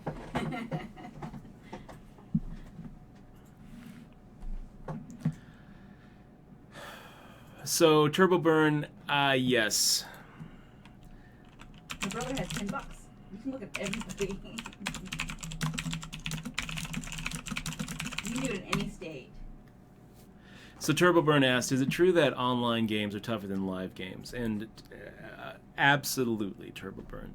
I mean, it's going to depend on what limits you're playing, but there's really no question, at least in my own experience, that live games are so much softer than online games. Tournaments, you know, if you look at like a $200 tournament online versus a $200 tournament live, it's like night and day. Why is that? Why is that? Why is a 1-2 no limit game online so much tougher than a 1-2 no limit game live? Well, I think it falls down to 2 reasons that are kind of obvious when you start thinking about it. Number one is barrier to entry, right? Online poker actually has kind of a barrier to entry. Yeah, you have to have a computer. You have to have internet access. You have to know how to download something. All of those things translate to somebody who is a little bit tech savvy. And, whereas when you walk into the Orleans, all you need is a bus pass. Like you want to sit down at a 1-2 no limit game, there's no barrier to entry. And I can't tell you how often I see people who I don't think would know how to power on a computer, firing in tournaments and no limit games. Can you give me one of those envelopes over there? So that's reason number one. Reason number two. Of your sent back mail. No, over there on the keyboard. Oh yeah. Need the address so I can get my check. Reason number two is because losing players and break even to losing players go broke quicker in an online environment. The amount of hands that you get in per hour is much higher online. So if someone is losing, let's say that they lose, we'll say 10 big blinds an hour at a 1-2 no limit game. So they're a losing player. Well, they're going to lose much quicker online than they'll be able to lose in a live situation because they're playing 3.5 times more games per hour, and that's if they're only playing one table, right? So the weak players end up drying up quicker in an online environment because of the massive volume. So those are the two reasons why I think you generally see much weaker opponents in live poker situations than you do in online situations.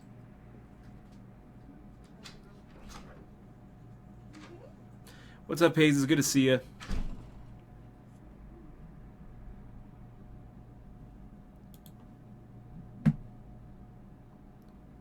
Make the fold there.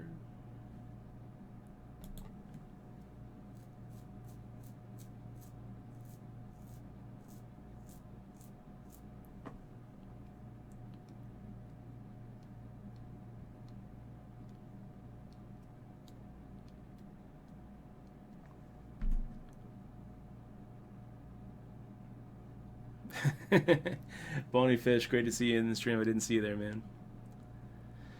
Says, make sure you don't have to pay to get your money out. Wow. So we got Be So Heartless making a min raise under the gun. I got this little ace-10 suited, and I kind of want to see. I'd kind of like to see Vegas Bell and a couple of these guys also come along. So instead of making the 3-bet, I'm gonna go ahead and make the call and invite the rest of the table to come for a flop.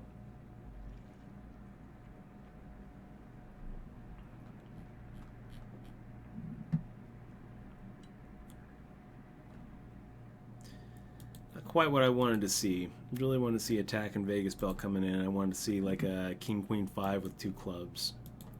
That's the dream. Making the fold here, even though we're getting 3.5 to 1. Drawn to 3 clean outs, probably 4 outs. Maybe an ace would be an out too. Maybe a 10 would be an out.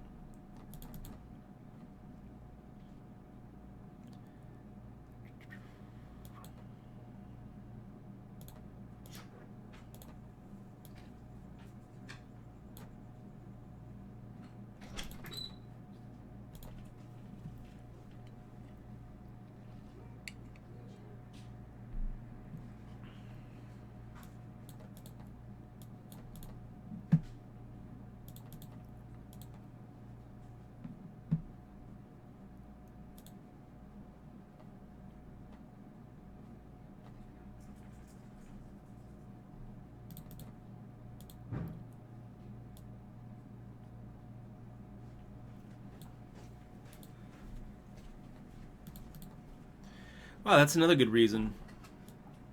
So, Bony Fish, a third reason that I never really even thought about. You got tons of distractions at casinos, and generally people go to casinos for entertainment to have a good time. Whereas when they're playing online poker, a lot of times their motivations are a little bit different.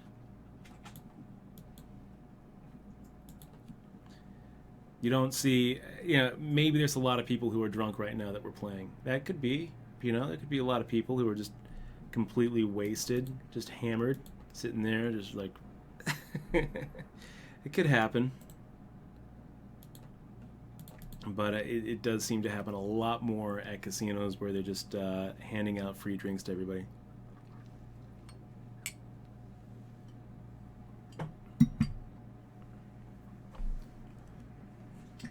I have $116. Really? Yeah. Yay! Wow, are you getting I it? have to print the form. No kidding. So how do I do this? Turn it on and then... Yeah, it's on the network, so you should be able to find it on the network. Okay.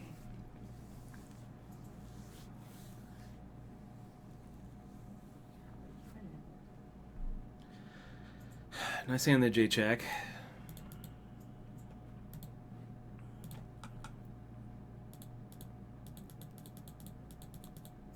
This is the XPF one? XPS? How awesome is that? Got my $100 check coming in. So, yeah, Jeff Jim, I don't think that that's actually right. I'm pretty sure that that Kathy's avatar here is just one of the default avatars.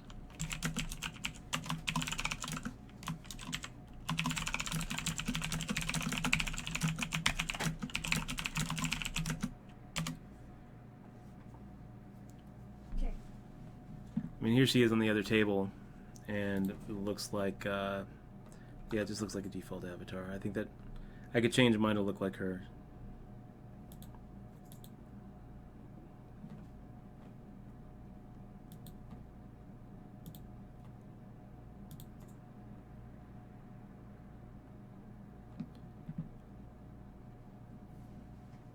What's up, Pippin? Good to see you, man. What day is it?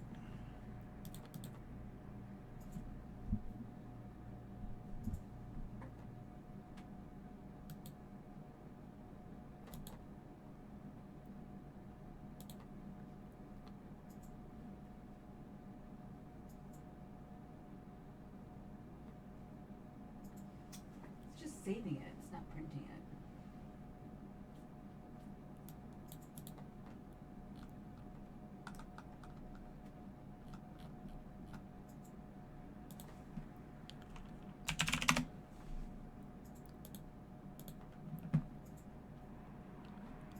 No idea what you're talking about, Captain Geed. No idea.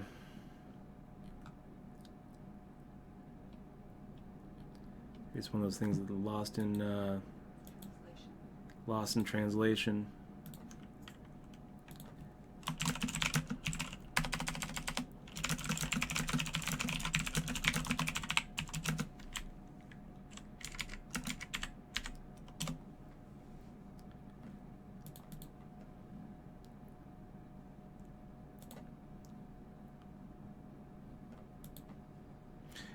What's up, Little Meow? Says, do you think DraftKings will ever be legal here in Nevada? I hope so, man. I was kind of enjoying the DFS stuff while it lasted.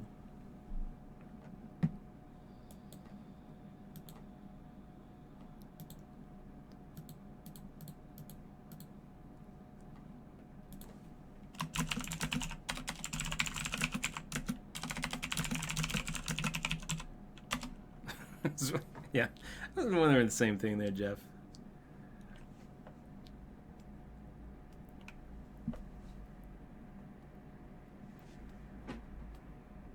Do you know what the printer's called? It's not working. I don't think we gave it a name.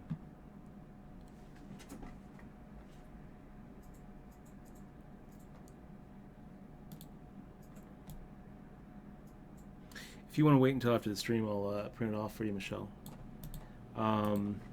You should be able to see on network printers. Just making me save it. That means it's not printing, right? Alright, I'll just... Alright.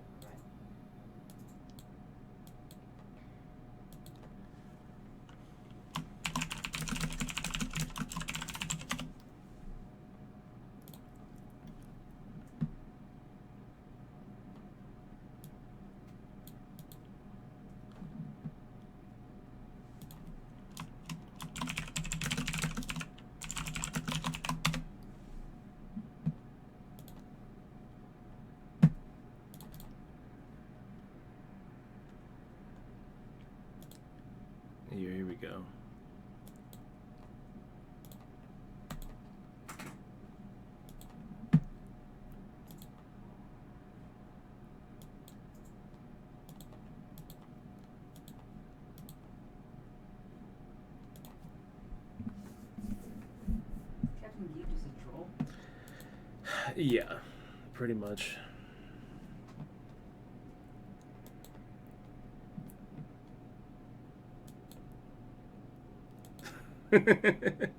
Well, Geej, you're in good company, man. Good company. I don't know. He was just irritating me, so done.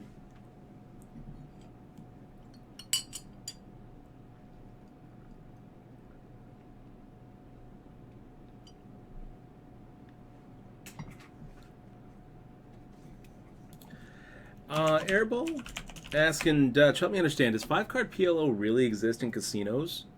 I live in Omaha, and I've never heard of that in Iowa or Nebraska or Vegas casinos. I can go more often than I should to Nevada. So 5-card PLO, yes, it does exist. I've seen it being spread.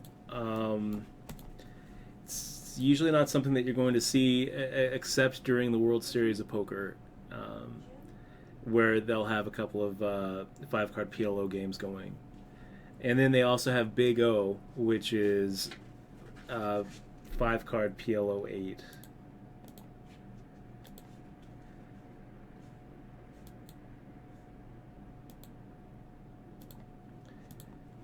So, yes, it does actually exist.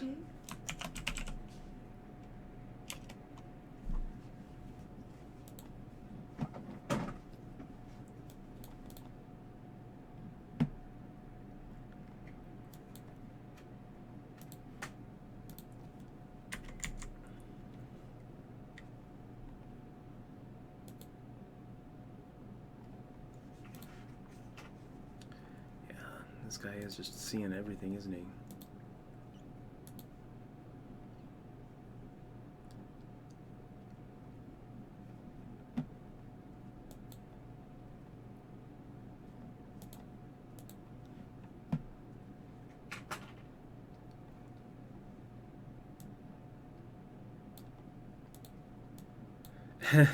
Monarch Black. So Monarch Black, yeah, good to see you, man. And made it to day 2 at the win, and that was as far as we got.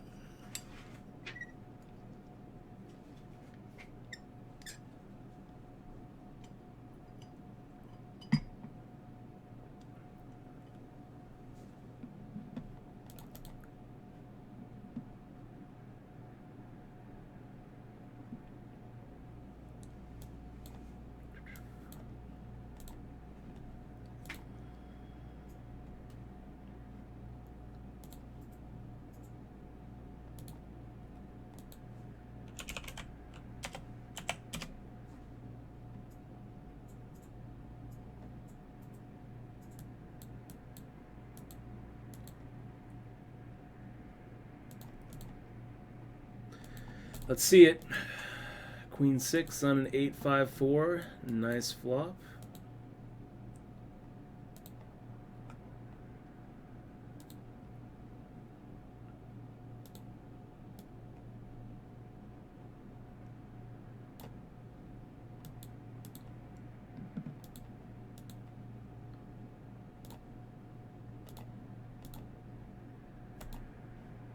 Not really what I want to see, though. On a 4-5-8. Because we do have some outs here. Making the fold.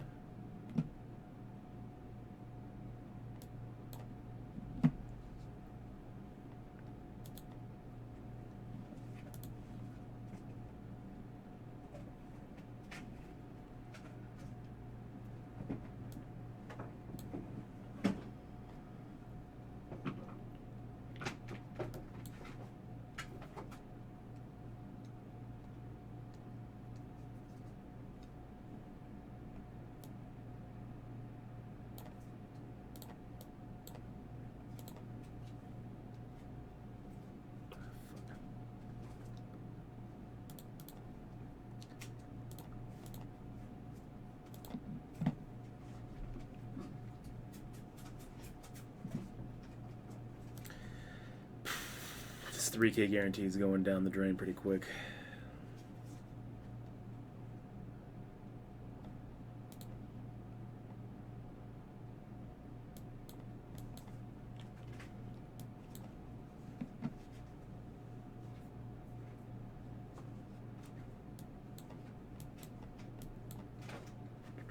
Good to see you, Melonhead. Melonhead ML. Where have I been? Well, this weekend I was playing over at the Win, playing their classic main event. Tack making the limp, and yeah, let's go and go for a little 2,500 here.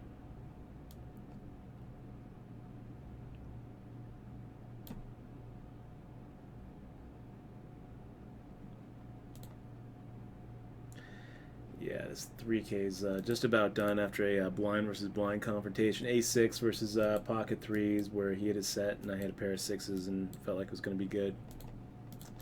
Down to now, not a lot of blinds. All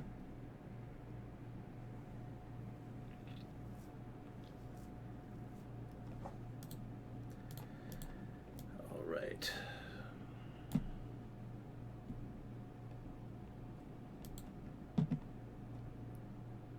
Attack coming in. 7 on the turn. Now he fires out 4,000 into 17,400.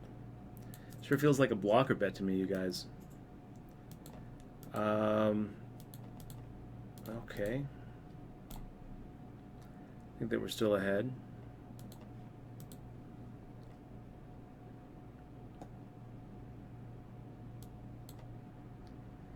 Chinese Menu, good to see you in the stream. Thanks for the question.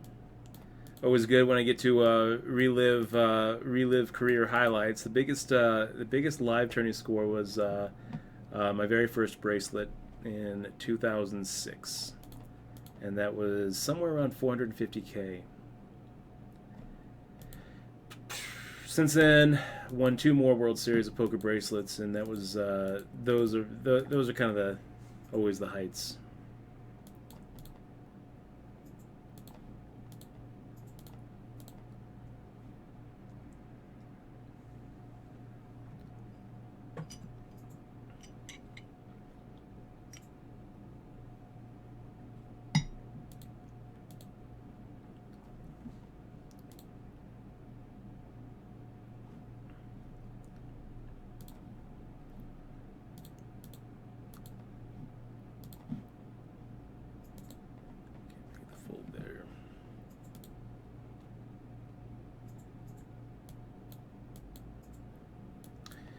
GG there, J-Check. GG.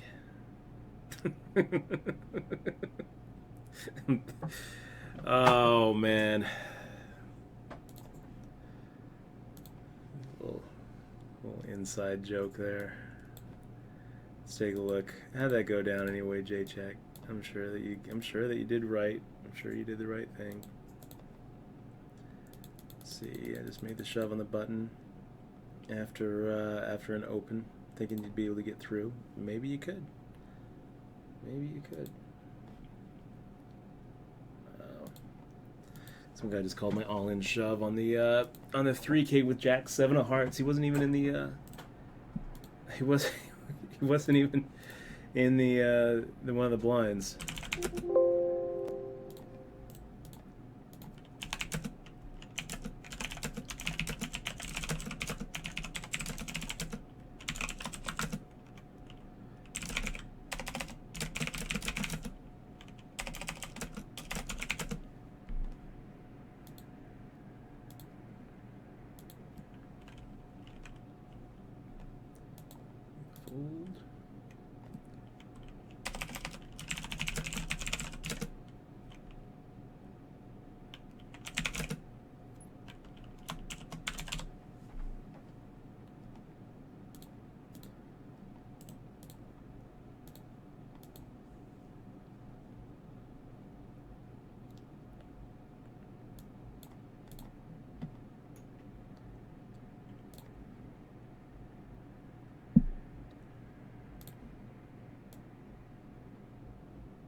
So yeah, we got the double up against that Jack 7 of hearts, by the way, on the other table, you guys.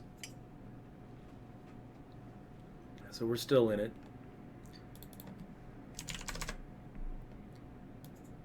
make the raise here, 2100. There we go.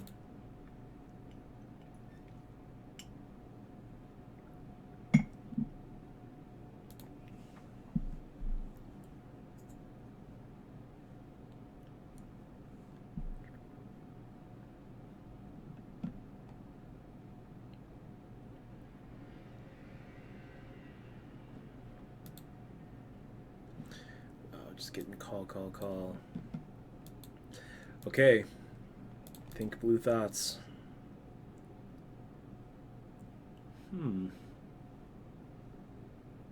Interesting.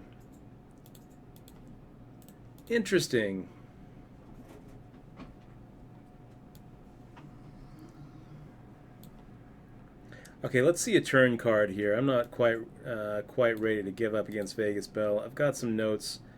A third bet doesn't really mean much to me. Now firing out 11-4. All right.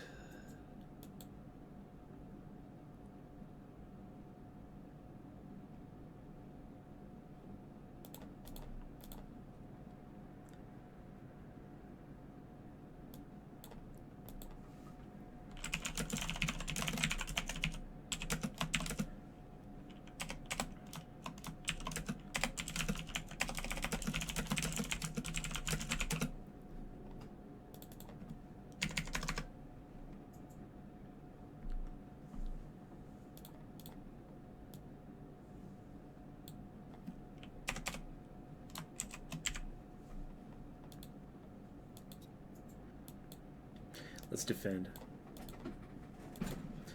Pretty good flop. Make the check.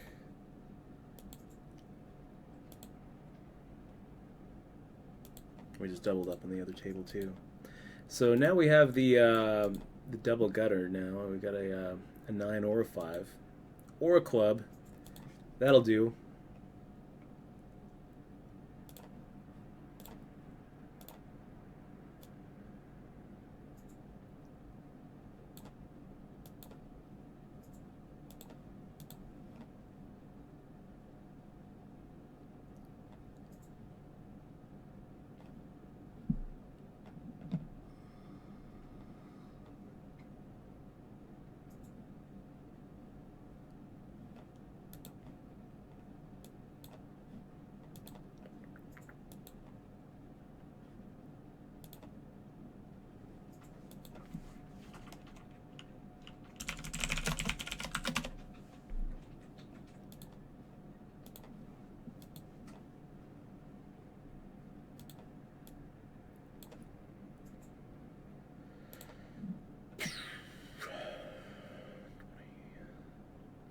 Back up to 28 bigs in the 3K, you guys. I don't know how it happened. I mean, we were down to the wire. Now it's looking all right.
All right. Ace queen suited looks pretty good. Looks pretty good. Zigzag. So wsop.com, you can play in Nevada, Delaware, and New Jersey. Okay, let's go for 10K here.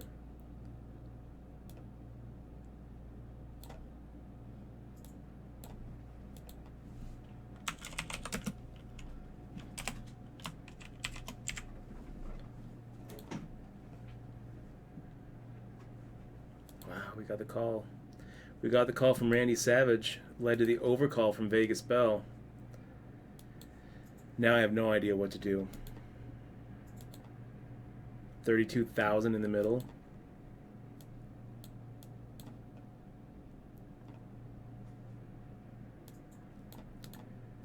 Let's click back, see a turn card. Randy Savage firing up, a check, Vegas Bell checking, and yeah, let's just go for 3/4 pot here.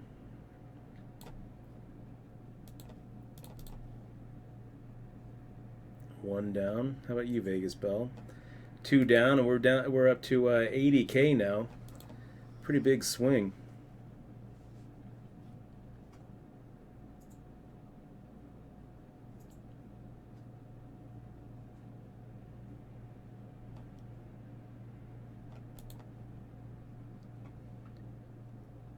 Attack limping in.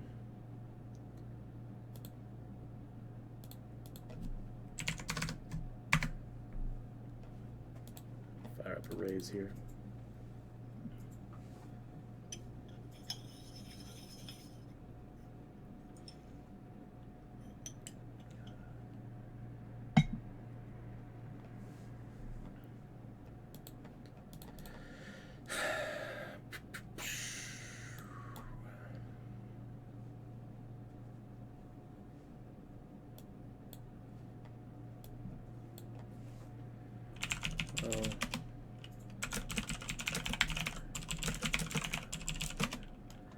Yeah, it's by the time you're rooting for actions, it's too late.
This is happening.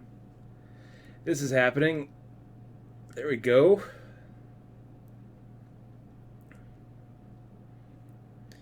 Pocket aces, man. The unbeatable hand. And Nuba not letting us down. Willing to go ahead and get it in there.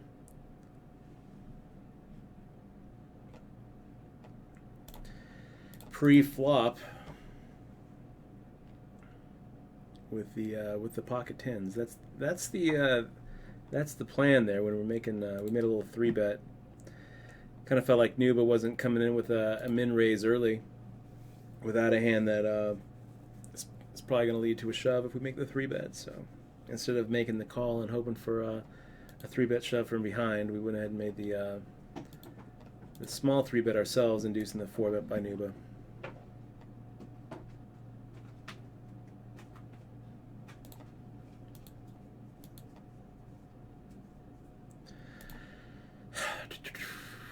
Six to 1, 5-8 off against two really big stacks. Yeah, let's do it. Let's see it. Let's flop some magic here.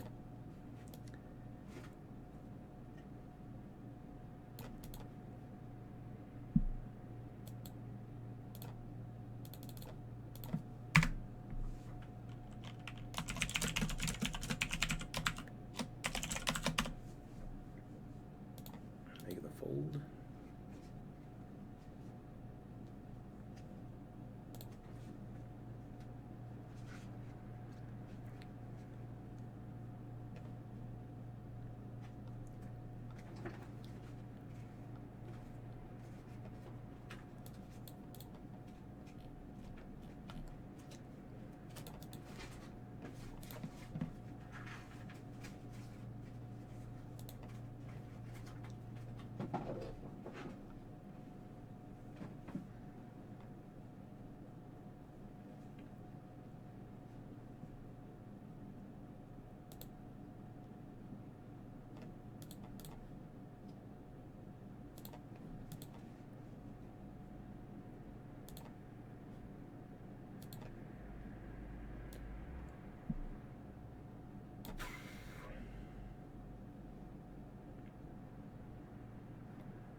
So I can tell you, actually, Jesus Poker, why we downgraded Sergeant Pepper to the bony fish, and it had to do with a couple of hands that we saw where it was pretty obvious that he was ahead, like well ahead.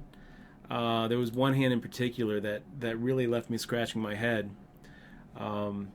He had an ace king, and the board ran out king 6-6. I think he fired out on that flop. The turn was a queen, and he checked back, and the river was an ace, and it was checked to him as well. And rather than go for value there, he checked back, which in my opinion was just a disaster. You can't put anybody on a jack-10 there, and if somebody had a, if somebody had a 6, you're going to hear from him before then. So the check back really did it for me. Plus, he probably had a couple of open limps or something. I don't make notes of everything, but that in particular was what really what I think the note was that had him downgrade a little bit. And yeah, usually need several. Good to see you, by the way, Hazes.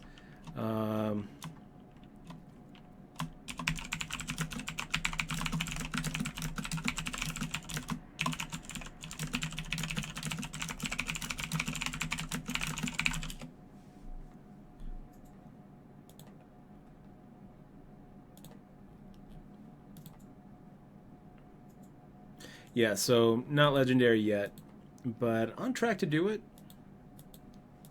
I'll probably play a little bit of Hearthstone after the stream. Maybe I'll stream it. Why not? Excuse me.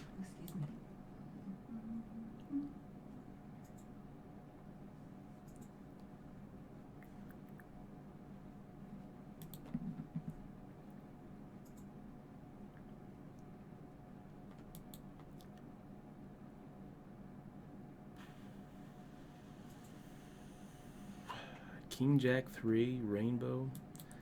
Not what we're looking for, you guys.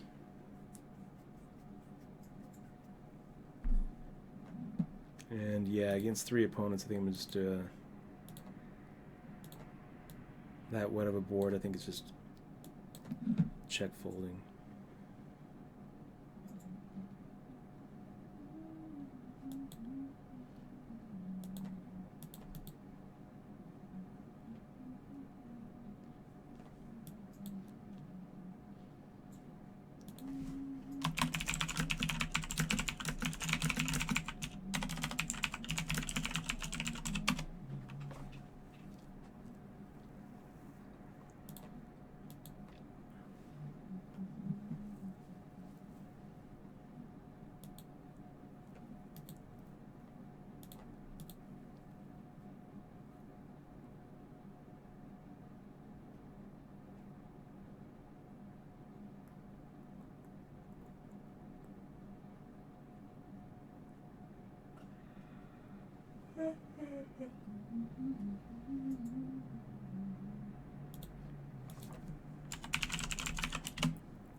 Yeah, look at that. We didn't even have an out.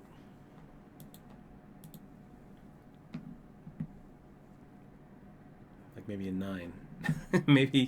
maybe a 9 was an out for us.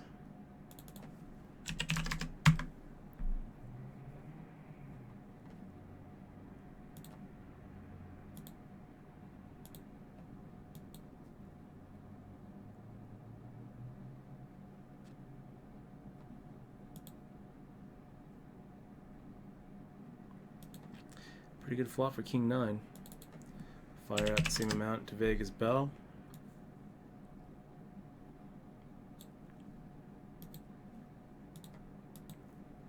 The nice thing I like, the nice thing about Vegas Bell, I think that I think she'll let us know when she hits a flop. Definitely no stranger to the donk lead.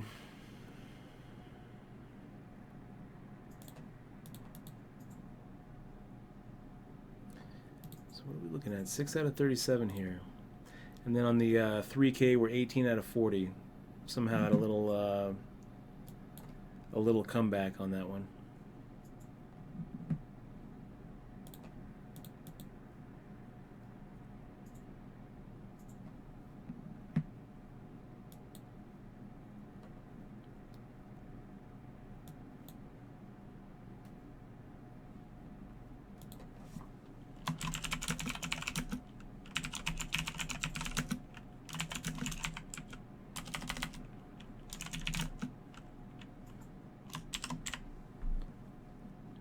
Okay, so we'll make the fold here.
All right, guys, we're on a break now. 4 minutes. I'll be right back. We'll see how this ends up. I'm liking our chances. It's looking pretty good in this 2K, and then in the 3K. Where are we on this 3K? Right here. We have 34K, and we're 11 out of 37. So yeah, feeling pretty good about it. Let's make some back-to-back final tables here. Be right back.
Okay, guys, we're back. We got Blue Chip Bandit shoving for 40 big blinds from Under the Gun +2. And we're going to be making the fold there with our King Queen off. Monarch Black. I did like that little song. And yeah, Brandon got a job. Jesus Poker nailed it. The problem with the problem with doing anything with music in the background on Twitch is you get muted. It pretty much makes any sort of replay of your stream worthless. And then if you try to move it over to YouTube, they do the same thing. So, we have a lot of we get a lot of we have a lot of viewers on YouTube, and I kind of like the idea of being able to preserve these streams forever. One of the things that really kind of disappointed me about some of Doug Polk's streams is he had a couple streams where he was doing really well, and I wanted to go back and watch them. How did he get to this final table anyway? As a sub, I could go back and actually look at his past videos, but by the time I got to it, it had all been muted, and it was just I couldn't hear anything. So it's irritating. Besides the fact that they get muted, I mean the reason they're muting it is because it's copyright infringement to begin with. And I'm not a big fan of copyrights or trademarks or any sort of intellectual property, to tell you the truth. But you still have to recognize that if you're playing music in the background, you are breaking copyright law. And not only do you have to worry about getting muted, but eventually you're going to start seeing some of these greedy music companies handing out demand letters to streamers. It's just going to happen. They're going to start suing people. I'm sure of it. I see it coming. So I'm not trying to paint myself out to be a target of something like that.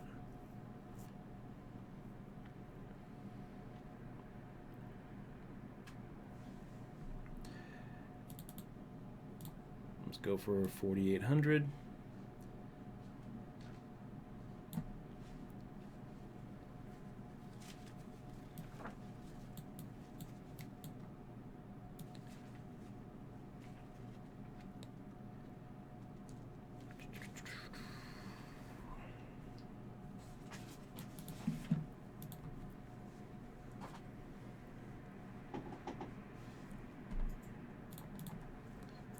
It's tempting to start incorporating open limps in the small blind.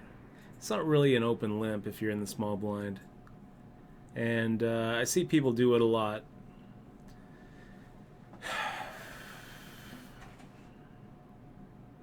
Especially like with weak aces. Hands that they don't want to get blown off of pre-flop. Oh my god, this thing sticks out. Yeah. Huh. Technology.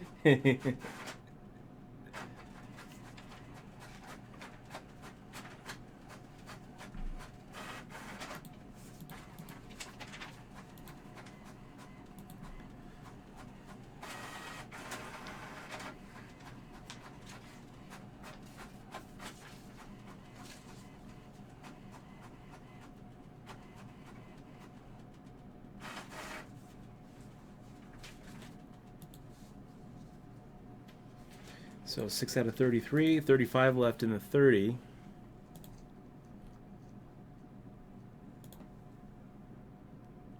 Wow. Nice job there, Michelle. I make money every day. Guess what? What's up? I just found out.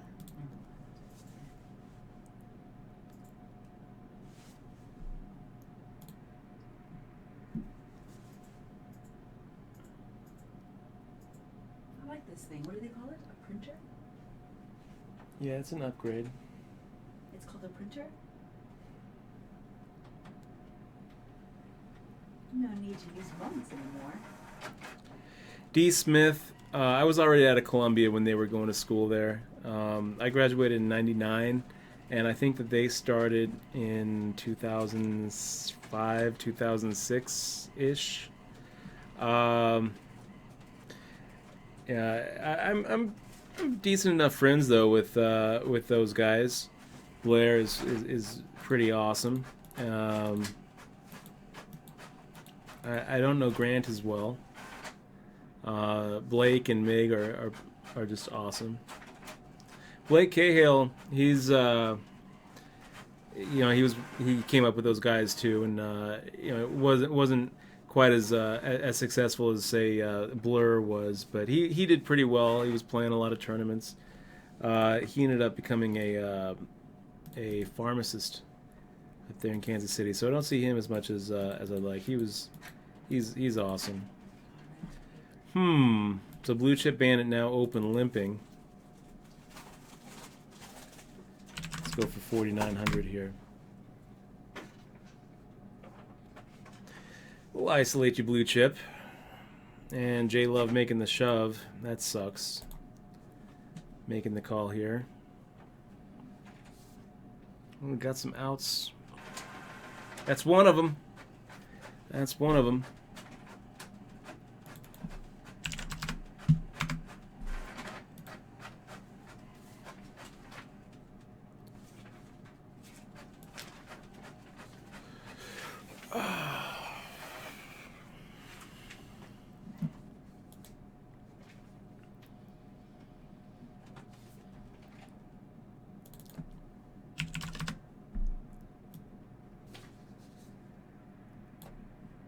Push us back in? Yeah, you should. Like this? Yep. Oh, wow. Technology. Okay.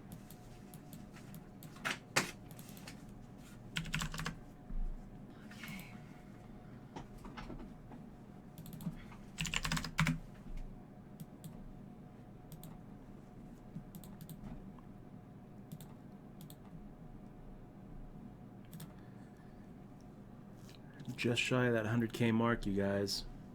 King Jack of Hearts, is it good enough? I think it is. Let's continue the drive.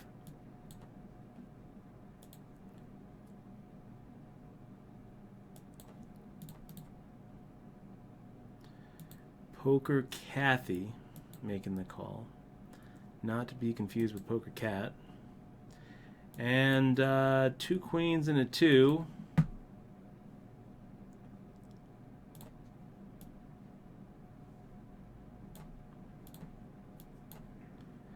Go for third pot here into Poker Kathy and Small Talk Dan. Interesting. A little 10 of diamonds kind of helps us out here. Now we actually have the straight draw.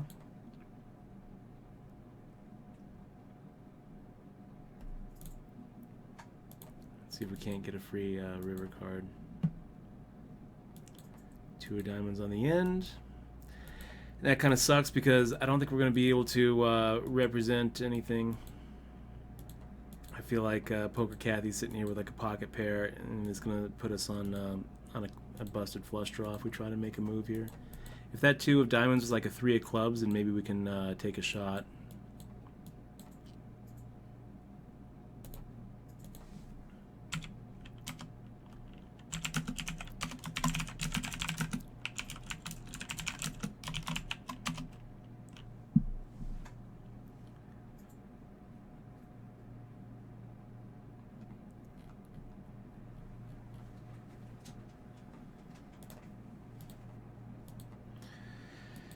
So losing a little bit of ground.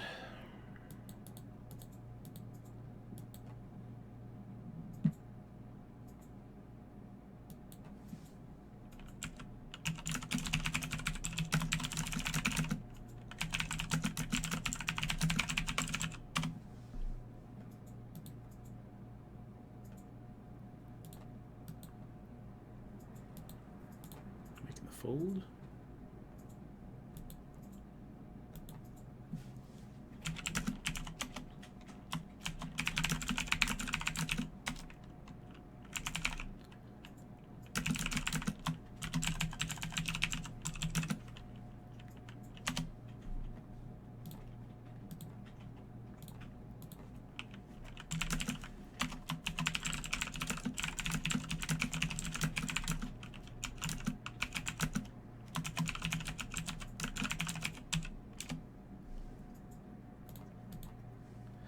Devilfish, good to see you in the stream.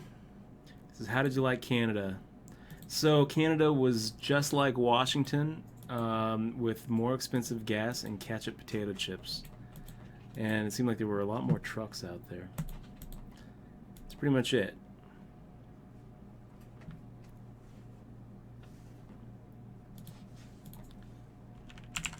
Well,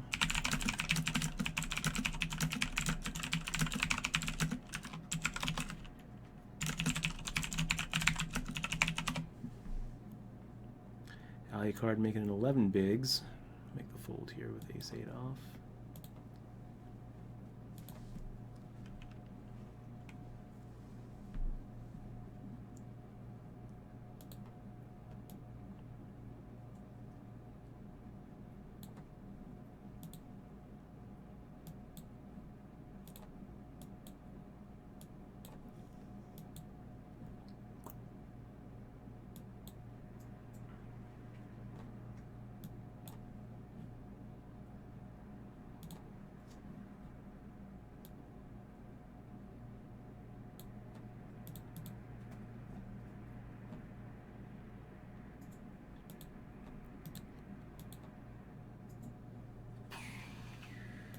I think I'll make the fold there with the Jack-9.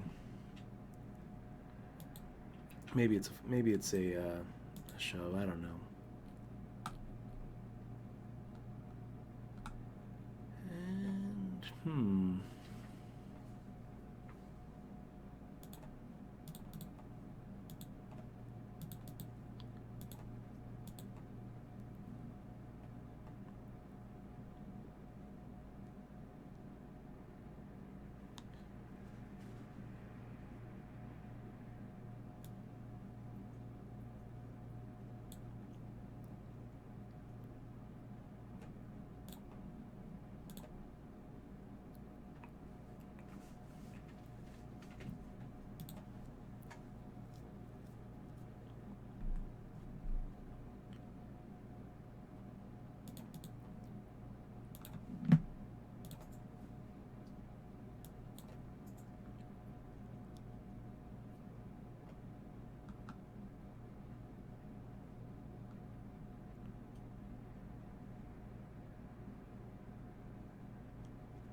I think we're getting pretty close to the money. So places paid 15 in this thing.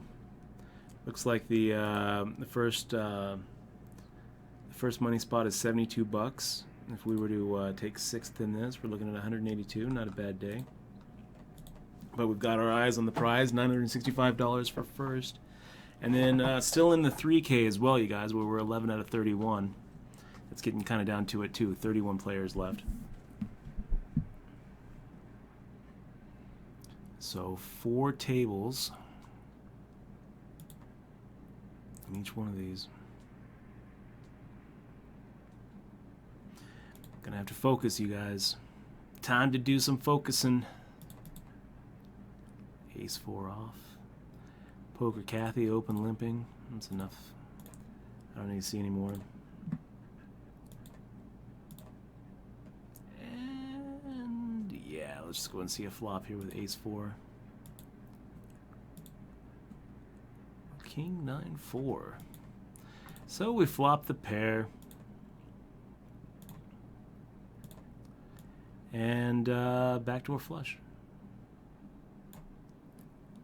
Fire out a half pot, see if we can get through.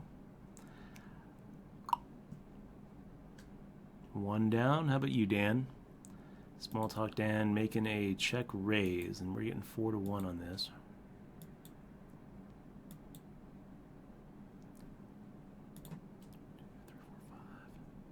So we're looking at about 5 outs, 10, 20%.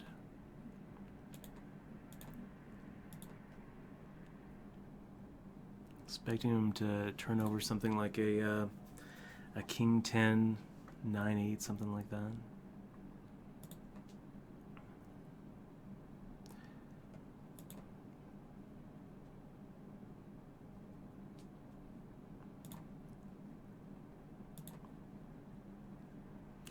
So we got about 25% equity on the flop. The problem, though, is that if and that assumes that we're going to see the other two cards.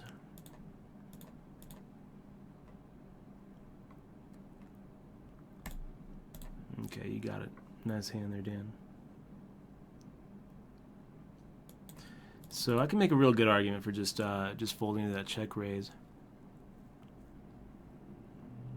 On the other hand, if the turn comes a diamond, or if we actually hit one of our 5 outs, an ace or a 4, we're gonna win a pretty big pot. I kind of feel like it's iffy. Plus, if we make the call, a lot of times Small Talk Dan shuts down, and we do see a free river card. You know, in those kind of situations, getting 4-1, it would be a mistake to fold.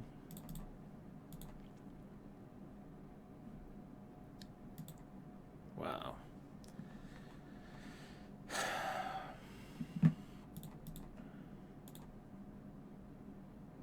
There's 2 people sitting out on the other table.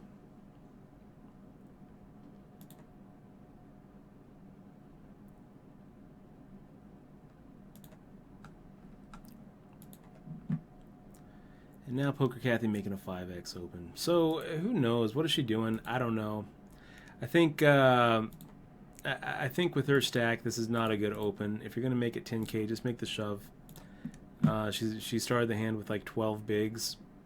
Pretty soon she's gonna be down to less than 10 bigs with the starting stack that she had. So making a shove seems like a better play than making it 5x. I don't really understand what the goal is there, because if she does get called, I mean, is she just gonna abandon ship if the flop comes sour? Usually she's gonna have the pre-flop aggression, so she's gonna be getting it in on the post-flop anyway. And if she gets shoved, she's never folding. So I don't like it. I think that you're better off just making the shove. It looks weird.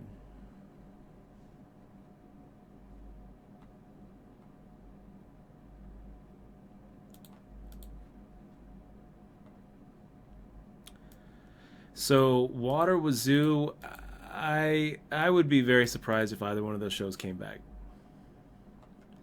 And Hack a Hand never got invited to High Stakes Poker or Poker After Dark. Poker After Dark, I think, was more of a no, I guess that's not true. So I unlock 4-5 suited, making the open limp under the gun. I think that we're going to just go ahead and make the call.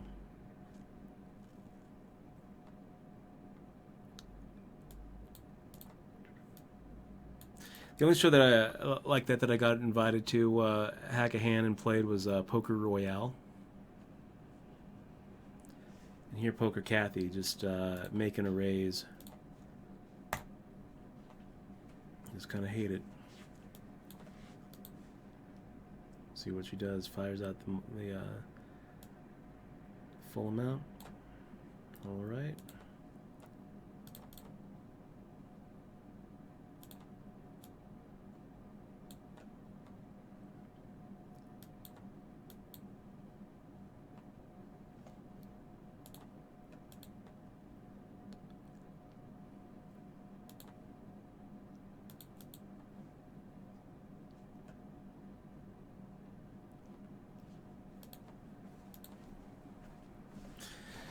Losing a little bit more ground.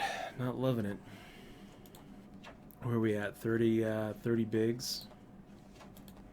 About to be a little bit less.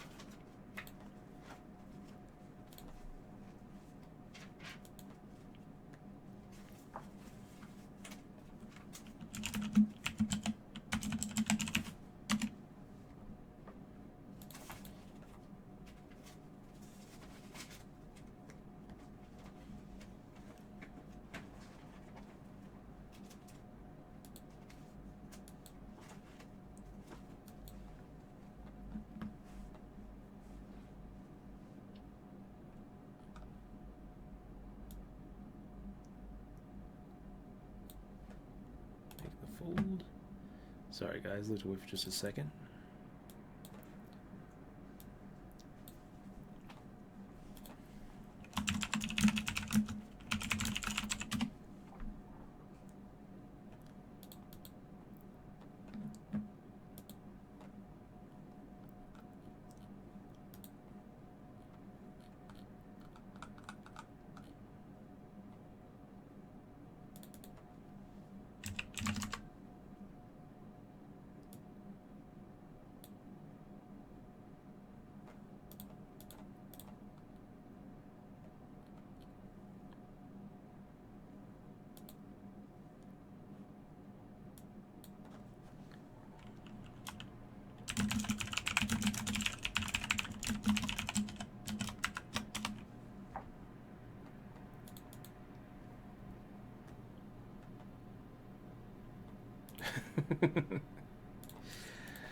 All right. You guys are awesome.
Looks like a pretty good hand from here, you guys. Ace queen off suit. I'm digging it. We got unlock 4-5 suited, making a min raise. Blue chip bandit making the shove. Huh.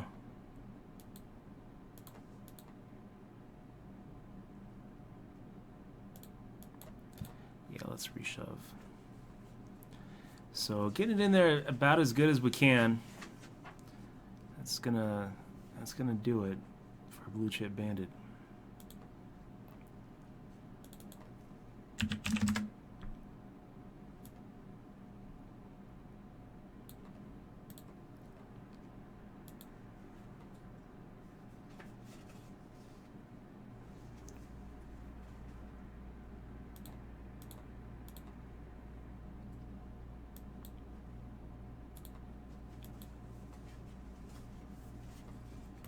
And Alucard with the unbeatable hand. Oh!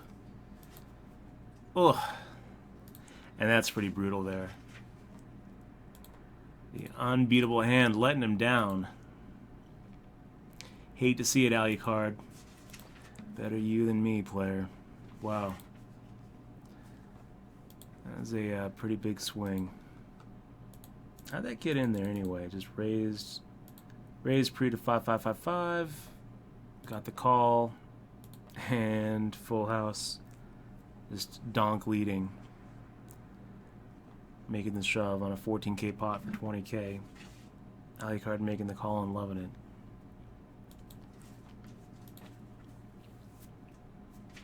I don't like that play by full house for a few reasons. I think he's much better off just making the check there and letting Alucard spew off with some hands that maybe Alucard would fold.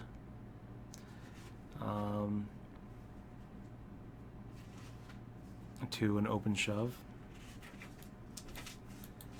I mean, if Alucard was opening with a hand like pocket fives or like ace king, ace 10, ace jack, then queen 9-4 is not the flop Alucard's looking for, and I think Alucard probably gets away from it.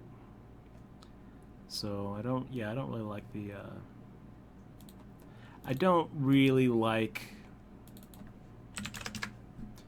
the open shove there. The donk lead. Alucard played it pretty much perfect. I mean, maybe Alucard should have just made the shove pre-flop, not because he doesn't want the call, but because he probably would be making shoves with a lot of different hands there. So you kind of want to merge your ranges, because when you're making it 5,500, leaving yourself with 13,000, it kind of looks strong.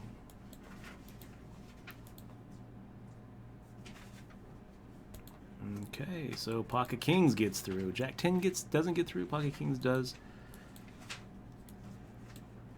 3rd out of 23, you guys. Looking pretty good. Over that century mark. 104,000 in front of us, plus the big blind that we just committed into the pot. Is that Poker Kathy coming in for a min raise?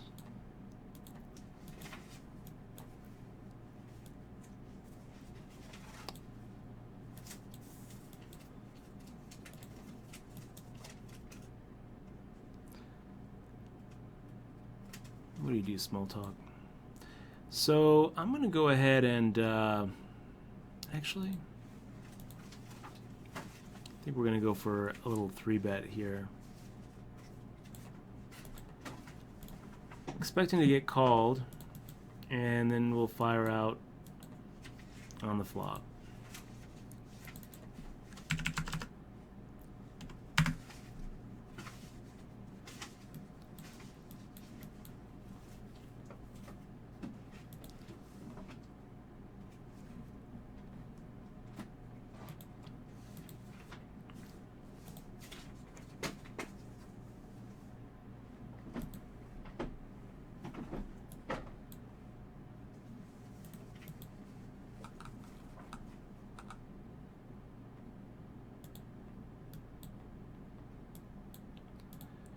Eye on lock 4s and 5s, making the min raise.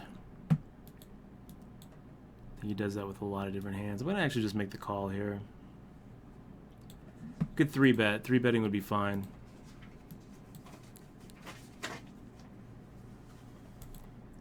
What a beautiful flop for ace jack. All right.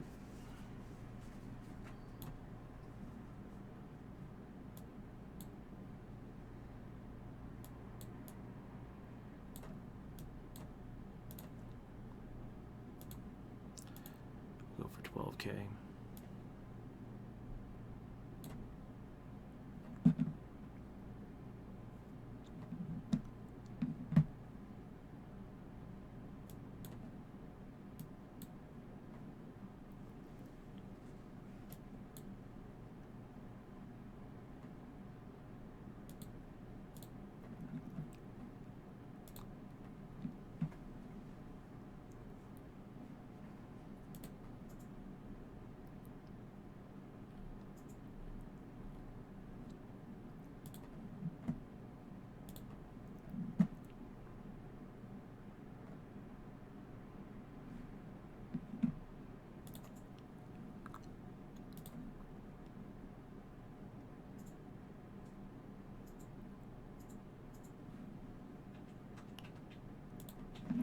The fold, a little tight, a little bit tight.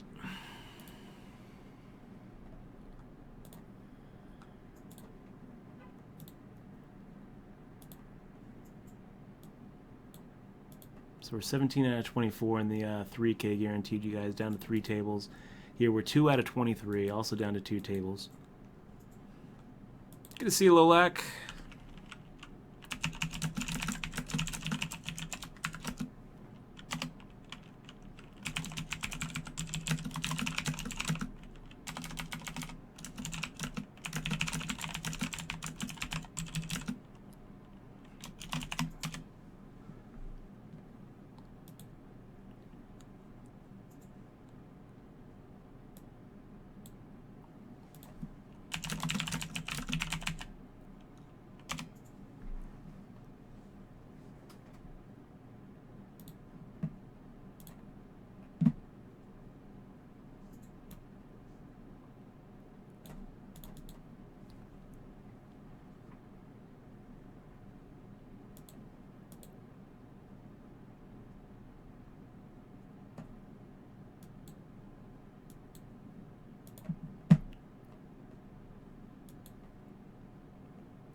Yeah, I'm not really sure here. Ace 10 2. I'm not really sure that that's the flop we're looking for. Sugar Ray 71 making a raise under the gun. Now firing out half pot. Guess he could have a smaller pocket pair or something like King Queen, King Jack. Just not the flop we're looking for, you guys.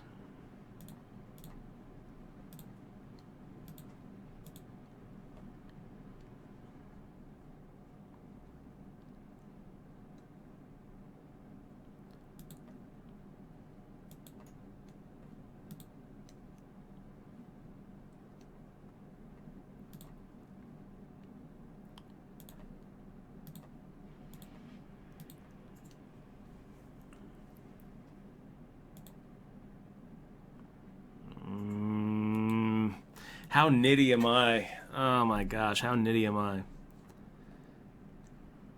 Make the fold. Okay, now we got a little something here. Pocket nines.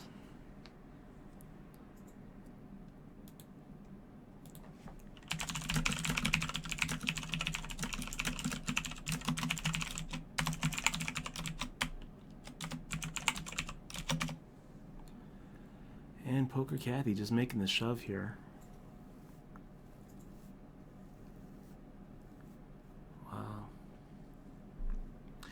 Yeah, let's just go ahead and make the call.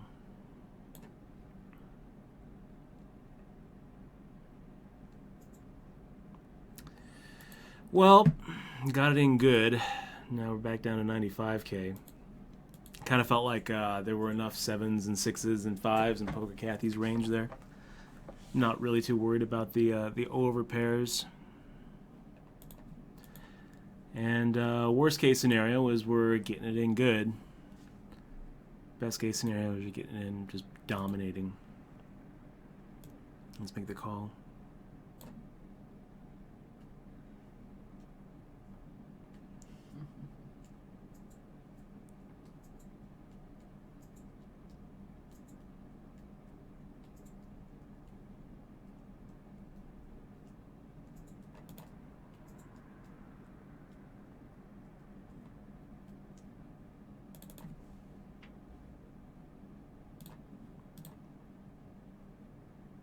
So 5 out of 21. Doesn't quite have the same ring to it as 2 out of 21.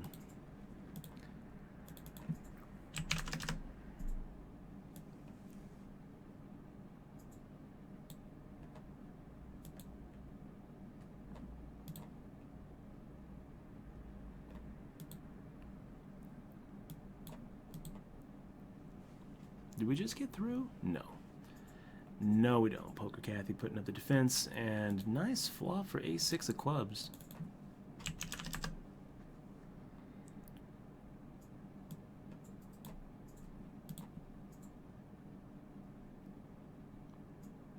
Back over the century mark. Back over the century mark.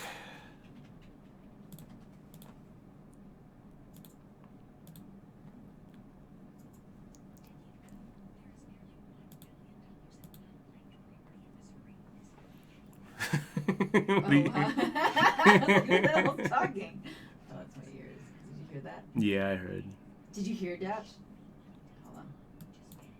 That was pretty funny. I thought that was your phone or something. No, that's yours. Oh, I'm looking if you see if you have Learning money about in the unclaimed property. I'm looking at every state. You have $2. If this is you, but this is not you. Somebody has $2. I wonder if your mom does.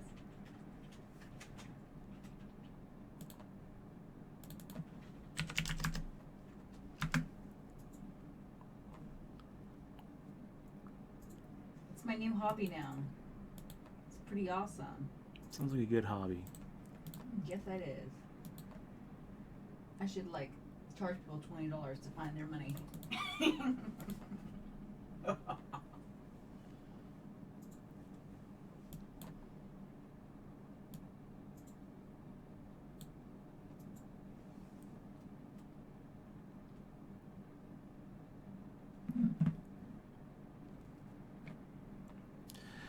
Okay, guys, we're back up to 41K in the 3K guaranteed.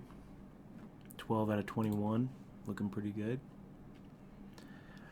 Almost down to 2 tables in both of these things.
Nice discipline there, the goat.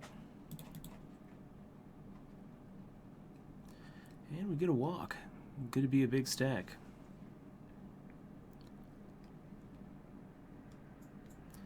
$313 Pride, making a raise, under the gun +1. And, yeah, I think I'm going to get out of his way here with the Raggedy Ace.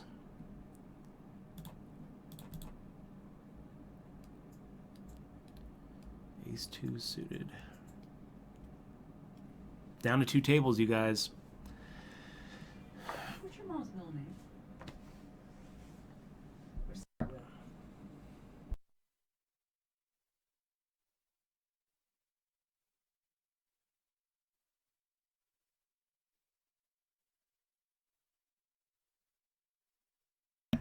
Okay, hold on for a second.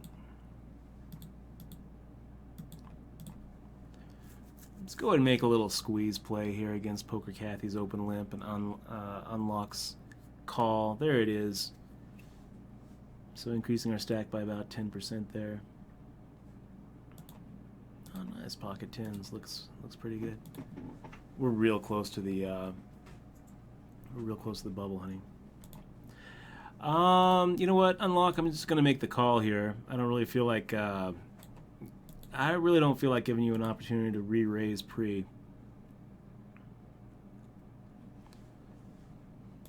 We should get that bubble gun out. So unlock, firing out a check. And just check back here. 7 changes absolutely nothing. Unlock, firing out 2800. Why? More ahead. And the 6 of diamonds doesn't change anything either. He checks to us. We're going to go ahead and fire out a half pot bet. Hope you get called with a smaller pocket pair. 9s, 8s, 5s, something like that. Maybe even ace high.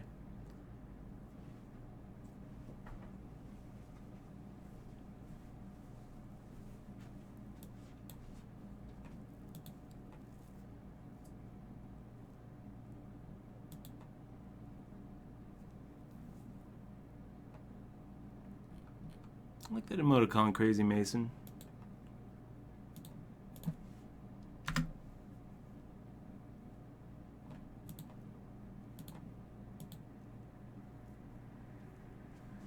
You should get the bubble gun. It's getting pretty close. Getting pretty close. We're still in both of these too. 10 out of 18 over here in the 3K, you guys. 51,000 in front of us. So 25.5 bigs. Not looking as good as this one right here. But I think we might be juggling final tables tonight. Just keep on blowing until you're done.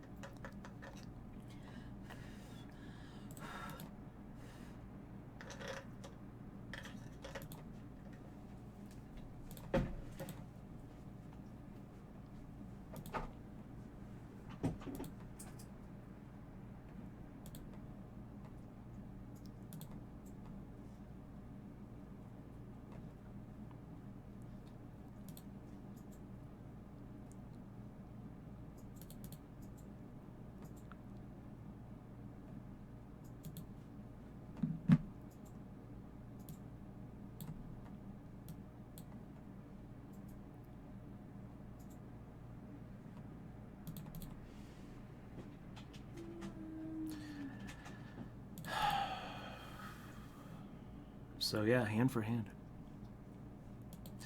Hand for hand, we're getting down to it.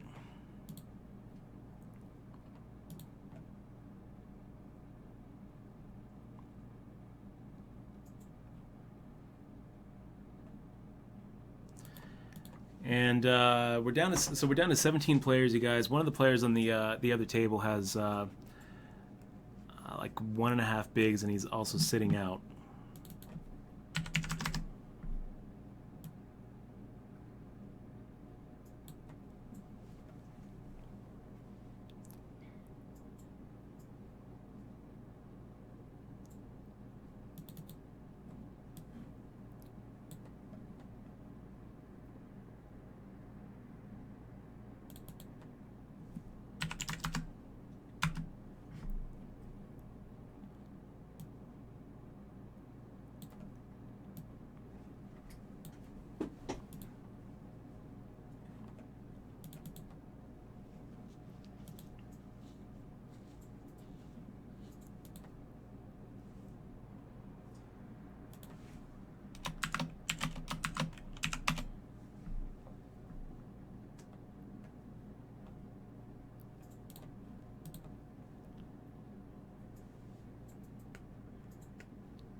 Okay.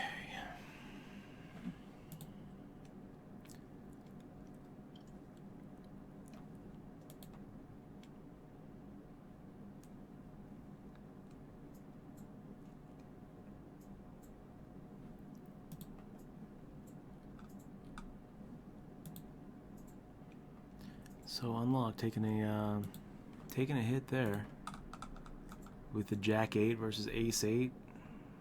Interesting play there.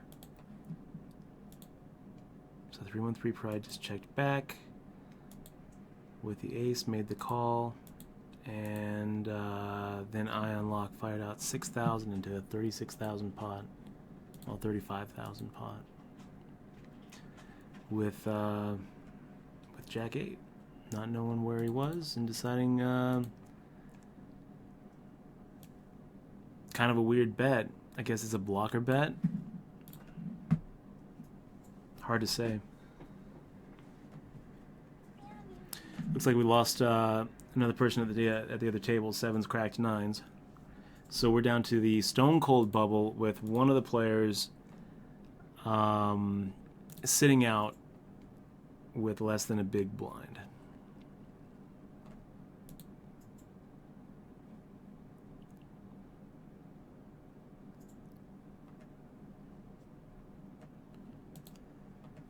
And I'm not really sure what I think about the shove. I guess I can make a pretty good argument for it. It's pretty hard for Small Talk Dan to make the call, given that we're on the stone cold bubble, and the short stack is sitting out. It's hard to make the call there, I suppose.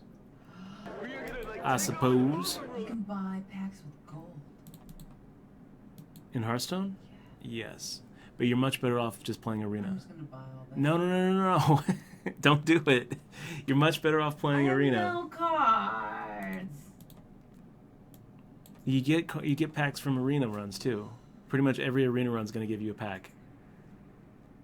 By the way, hey, Melonhead, 14 months in a row. Thanks so much for subscribing, man. Really appreciate it. Guys, can we get some fist bumps from Melonhead? 14 months is an awful long time. And let me tell you something too, guys. If in case you've ever missed our spiel, we definitely rely on subscribers to keep this stream going. If it wasn't for you and subscribers like Melonhead, ML, then we wouldn't be streaming. I wouldn't be here. So thank you very much for keeping the channel alive. Keep in mind, if you support the stream, not only do you make sure that I'm going to keep on streaming, you also get some swag, including a couple fist bump patches and a download link to Poker Tilt. Those are pretty my book. expensive. They're like $10. Yeah. Wow, that's pretty expensive. So now we got I unlock 4-5 suited making the shove here. At the other table, we've got the short stack sitting out, almost out of here. I'm gonna make the fold here with the king queen off.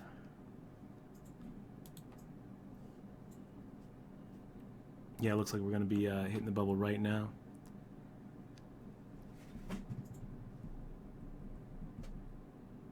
Should I just play an arena? There it is. Is that what you're telling me? Yeah. You should just play an arena.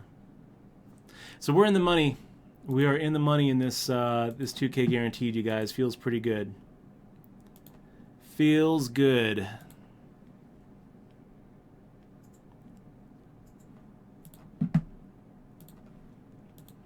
And pretty close to making a final table, guys. 4 to 15. Pocket fours on the button.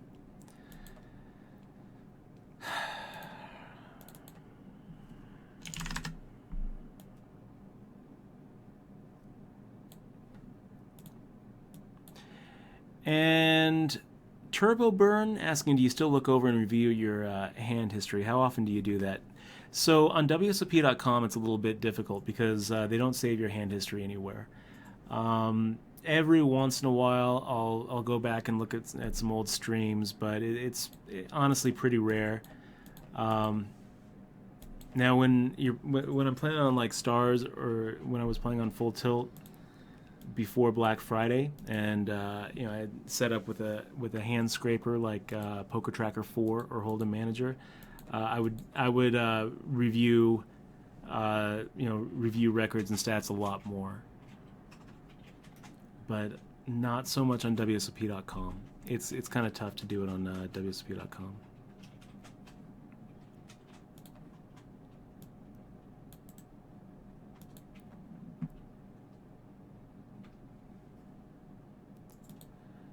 And Market Anarchy, never heard of Pippa Bacca, an Italian artist who, together with a fellow artist, was hitchhiking to promote world peace, symbolically wearing a wedding dress during her trek. And then she went missing in Turkey.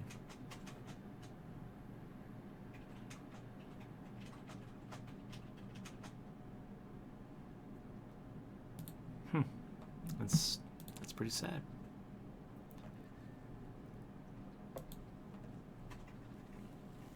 It's pretty sad. Hitchhiking the world to promote world peace and then get raped and murdered in Turkey.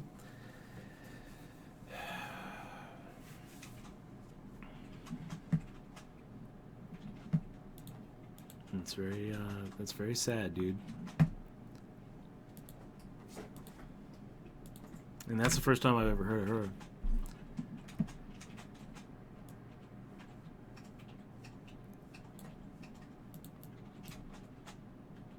Oh, Michelle, did you unlock Tavern Brawls yet in Hearthstone?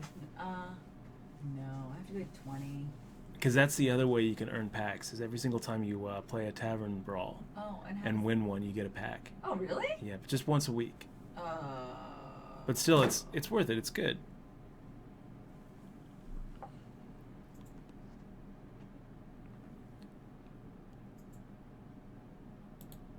Okay, playing it pretty tight.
losing a little bit of ground in this 3K, you guys. Now we're 13 out of 16 with 15 big blinds. Okay, making the fold here against Cheetah Raw.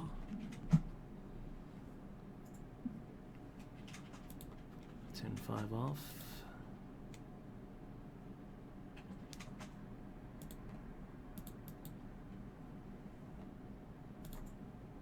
Parsi making it easy.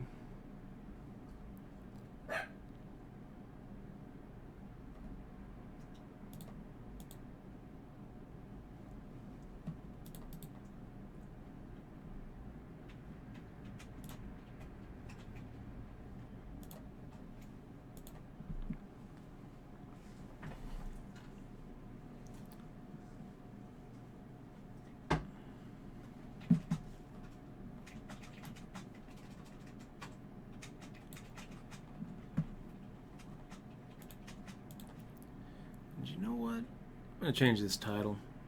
We're in the money.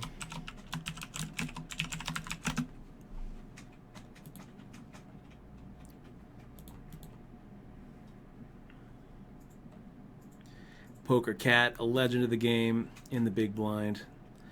We're 2 off the final table, you guys. Right in the middle with 127,000. Not a lot of chip movement for us since it got down to about 2 tables.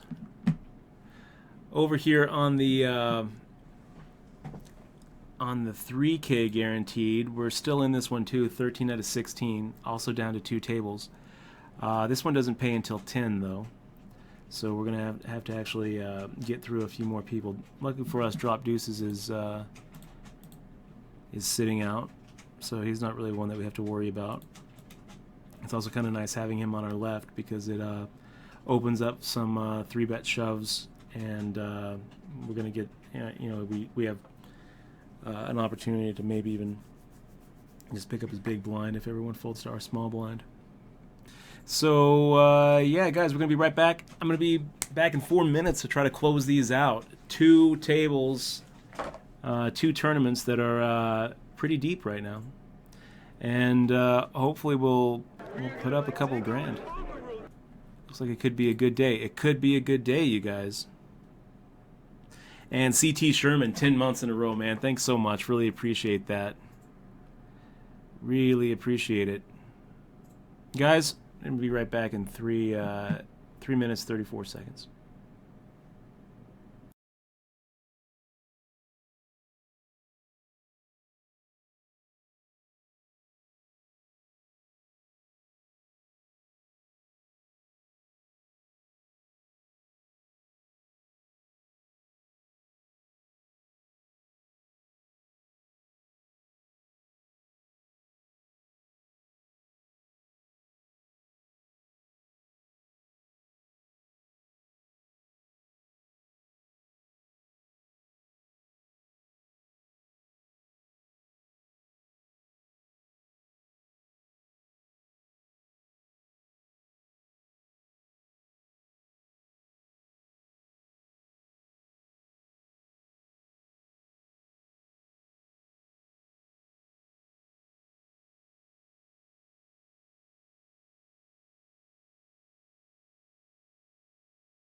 Okay, guys, cards are back in the air. We are in the money in this 2K guaranteed, and 13 out of 16, 6 off the money in the 3K guaranteed.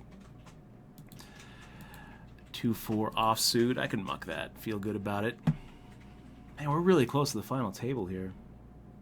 Kind of feel like looking at the other table, see what's going on.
I knocked out of that 3K, you guys.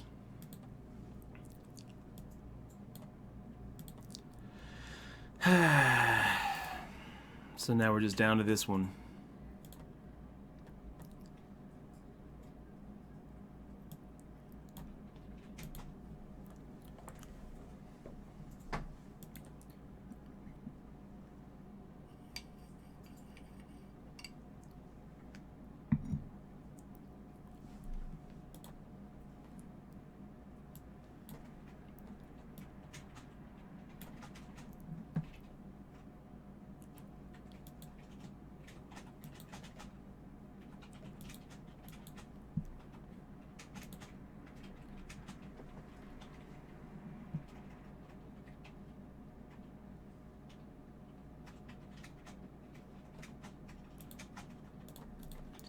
Making the fold there.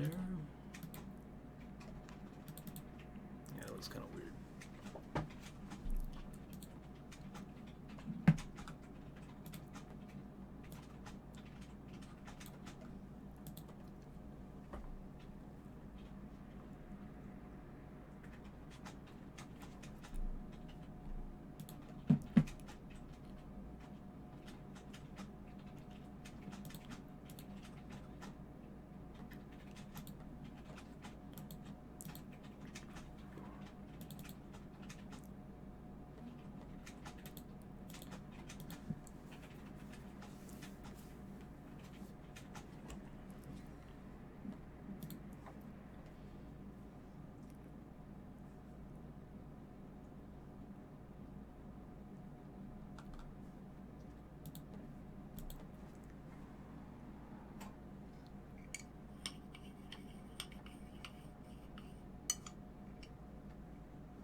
And Parsi making the shove for 12 bigs.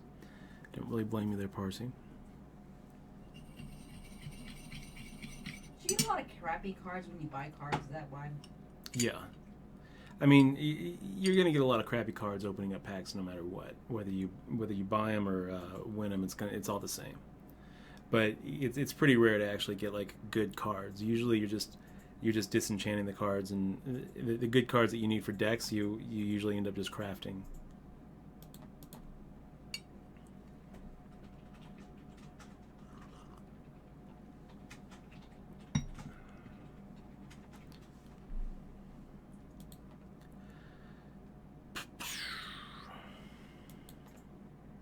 Man, we've been pretty snug here with 11 players left, you guys. Pretty snug. Getting the walk. It looks like everyone else is too.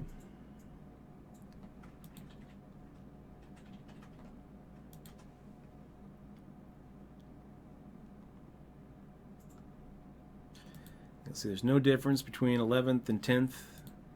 Money jump start at the final table here on 9th, and about a grand for first. I'll take it. Grand don't come for free. Tilt your mom making the raise here. Get out of his way.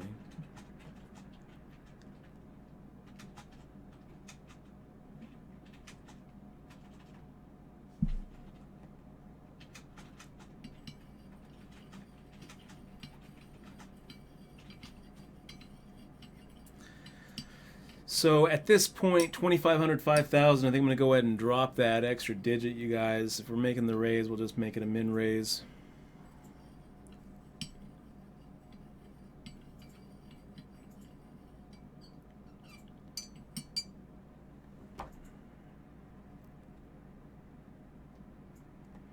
So I tilt your mom, getting the double up there. Sergeant Pepper taking a step back. King 6-4. Looks good to me too, Sergeant Pepper. Sitting there with a 6-8. I kind of I feel your line there. You get to see that I tilt your mom was making the raise with the King 10 off. Parsi making another shove for 11 bigs. Something tells me that Parsi is probably going to be our 11th place finisher right now. Ace-7 versus Ace-Jack. Does it hold? It holds. So down to 10 players, you guys. That final table bubble. Back to hand for hand. And keep in mind when we finally get to that final table, I'm going to go ahead and switch it over to subscriber chat only. Just one of the great and many sub perks that you get for actually supporting the channel and the stream. Okay, making the raise here. See if we can't get through Poker Cat and Cheetah. Sergeant Pepper on the button. Ace-5 of hearts, good enough. Good enough to open.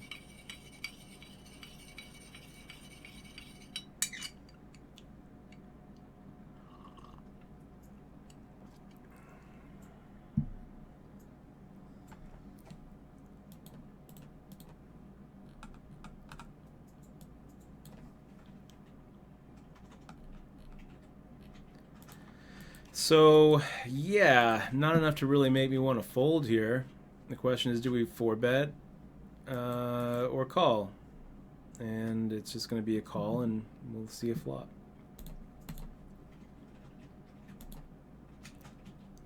Not what I'm looking to do.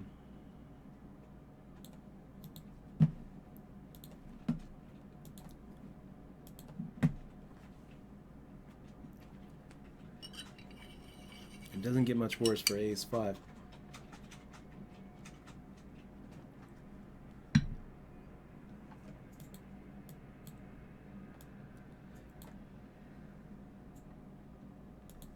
So now I guess I'm rooting for a 5 here.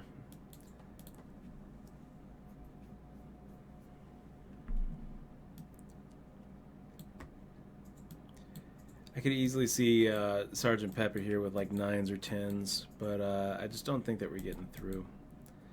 Making the check and just abandoning.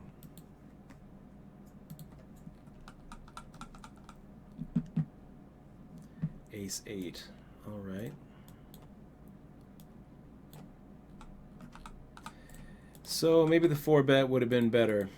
Gonna go ahead and widen Sergeant Pepper's range a little bit.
guess the 6 is our money card there.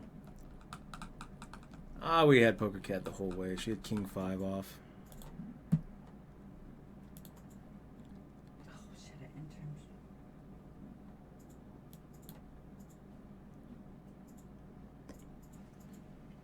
Making the fold.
Watching this other table, there's this guy who just keeps on sitting out. 313 Pride. Must be having some internet issues. All right, making the raise here to the 10K. And what do you do, Sergeant Pepper? Makes the fold. How about you, Cheetah Raw? Makes the fold. Poker Cat makes the fold, and our Ace 5 suited takes it down. All right. Captain Wesker, good to see you, man. Captain Wesker's here in Vegas, you guys. Was he really? Yep.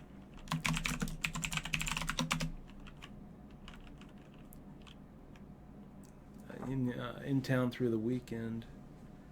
So I got to get down to the Rio. I got to get down to the Rio and chill out. Relaxing.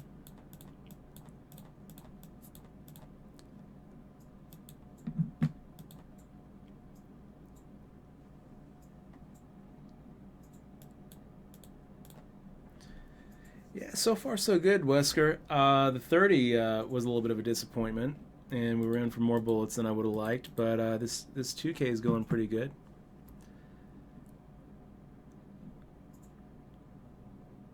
So I'm feeling pretty good about it. Poker Cat making the open. And look at that! I tilt your mom making the 3-bet. I'd love to see those players just clash.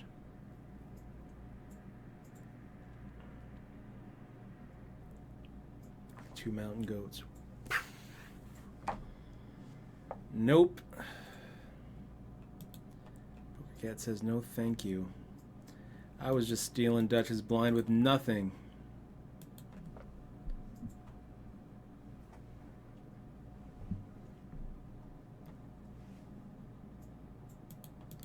I'm gonna make that fold with 10-3 off.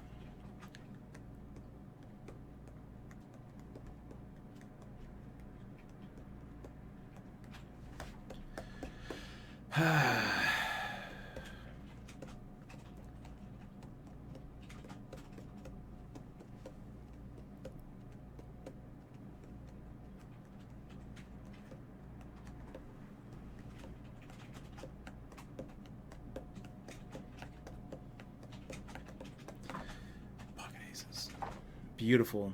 So let's go for the open here. 10K. The unbeatable hand. Let's do it, you guys. Come on, Sergeant Pepper. Wake up with Ace Jack off suit.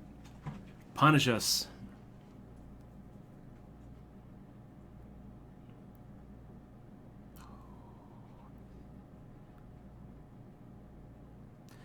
So Sergeant Pepper making it 24-6.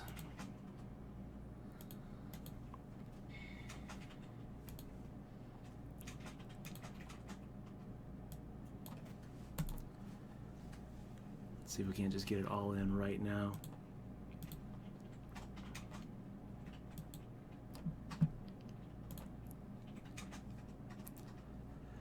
Looks pretty good. Looks pretty good. So the pocket aces hold up against those pocket jacks. We get all of it in the middle. And 234,000 going our way. That puts us in the top three. A couple of bigger stacks at the other table. We got to add one to the aces crack-to-meter. And life is good. Equity rising. Sergeant Pepper going to try to get it all back right here, right now. Cheetah in the way.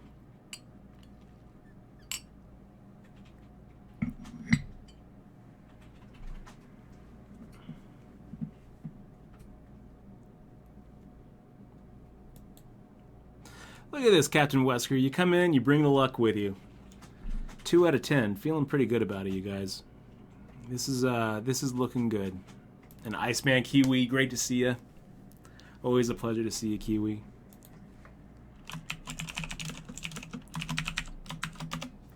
And yes, Cloud Orchestra, it is a mechanical keyboard. I love it. I know it's loud. I'm sorry, man. I'm sorry.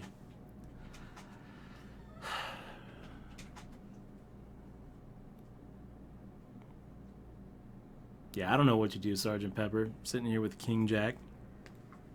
Ace 2. All right.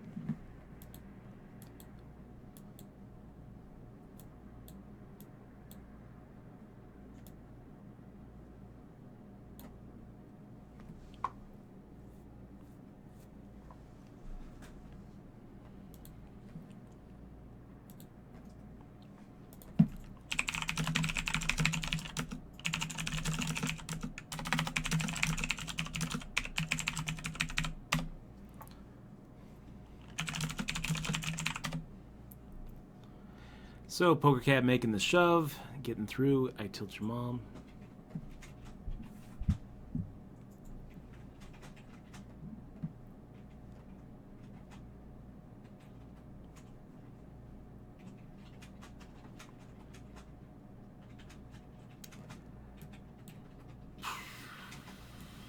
Okay, 4-1. Let's see it.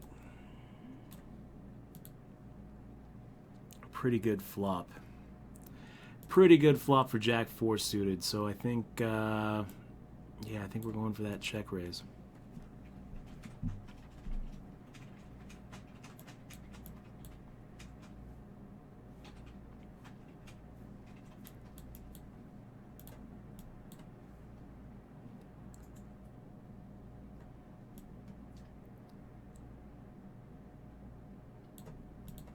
We just lost a player over at the other table. So we're going to be at the final table after this hand no matter what. Let's see what Sergeant Pepper does on a Jack 10-3 board here, getting check raised.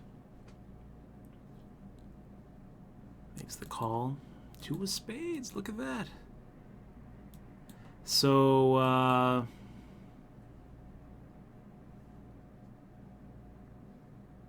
yeah, now I don't know.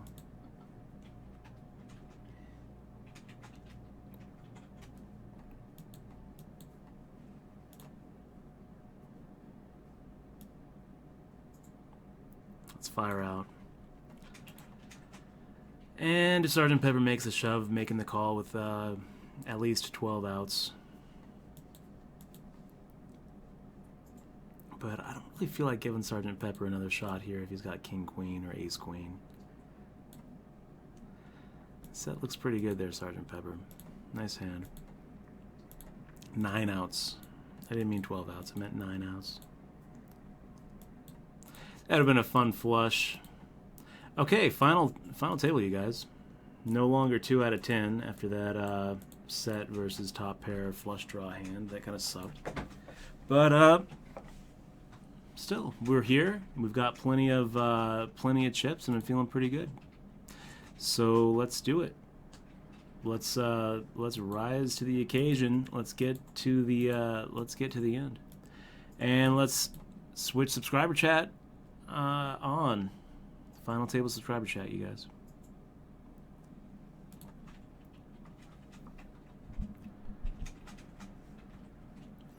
Little pocket twos, 16 bigs. Nope. not 16. 14.5. Vegas Bell making the raise. Unlock 4-5 suited, making the call. I'm going to go ahead and bow out of this one.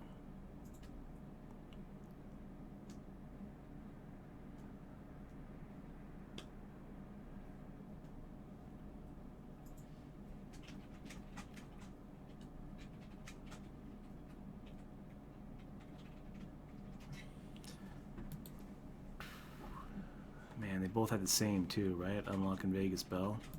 It's definitely one of those flops that I could definitely... Here it goes. Vegas Bell with the Ace Queen versus unlocks Ace King. And Vegas Bell decides to call the flop, but check fold the turn, which I don't really love. I don't love that move. So 15 bigs, a little under 15. I'm going to go ahead and make the fold here with the King 8 off.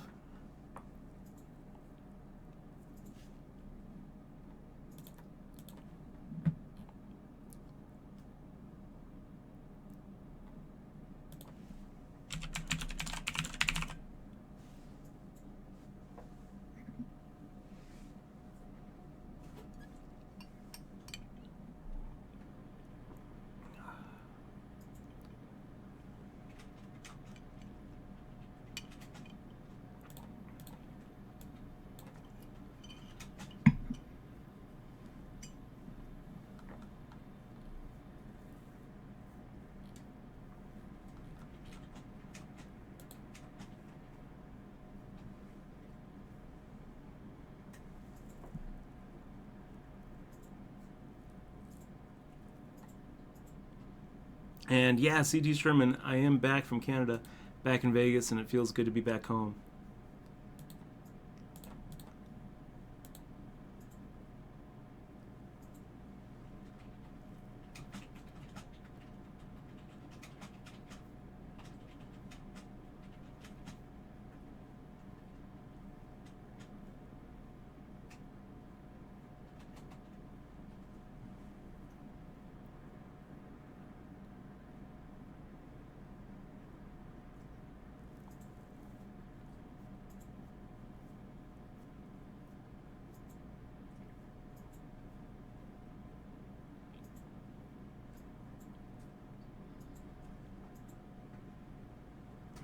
Huge raise.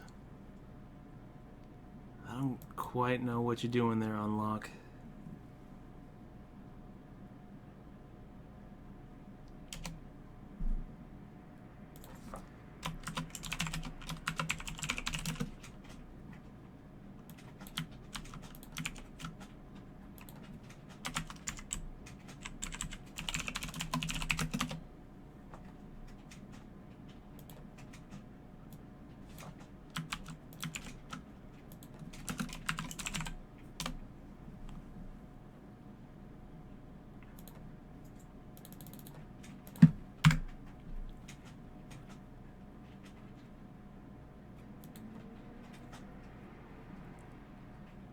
So what are we at? Not a lot right now, and it's not going to really be any big jumps until 6 to 5.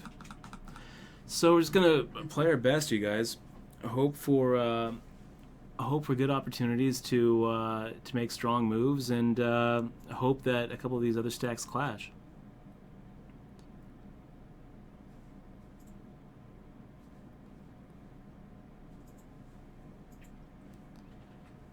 Sugar Ray having to think about this. That's it's not a good sign.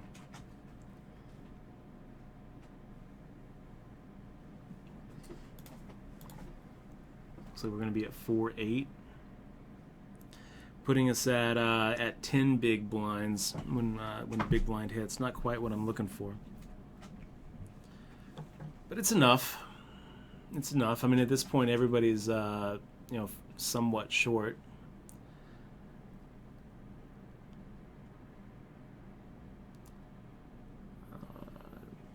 7 out of 10, 7 out of, or 6 out of 9 of us have less than 20 bigs, so.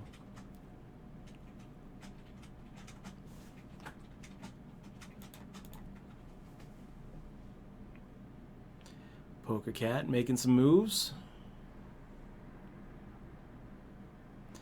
And C.T. Sherman. Lately, I've been really liking Chet Faker and Flume. On the drive back, listened to a lot of Bonobo. Pocket tens.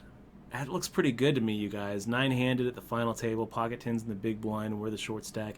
Pocket tens looks like a pretty good hand. Good enough hand where I'm kind of rooting for a raise here. And PokerCat making the raise.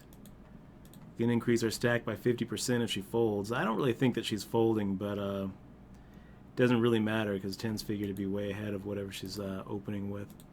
And sometimes we're like 2-1. Sometimes we're like a 2-1 favorite here. Sometimes when she calls, we're actually 4.5-1. Sometimes she'll call with like pocket sixes or pocket fours. I'd call me with pocket fours. Why not? The fact that she's really thinking about this makes me root for the call even more. She probably has a hand like King Jack or King 10, maybe Ace 10.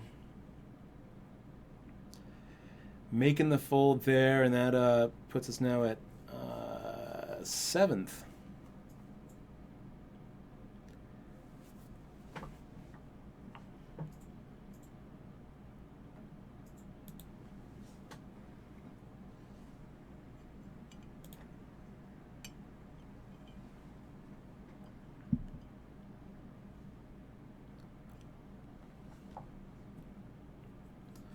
So she tries again. She gets through attack. Jack 5 off. I know ace is up. It's awesome, right? Here we are. Final table hype, and it feels pretty good.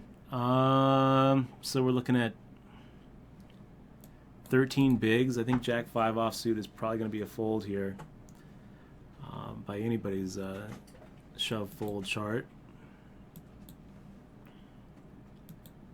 Jack 5 suited.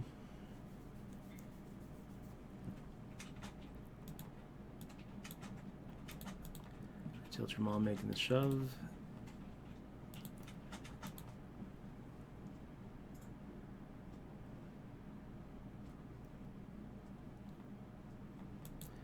And a little pocket kings action. How pretty is that? How pretty is that?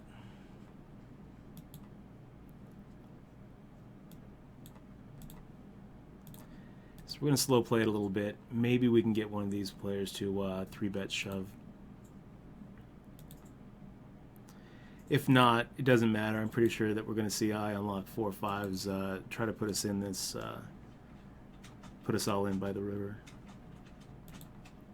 Pretty perfect flop for the pocket kings.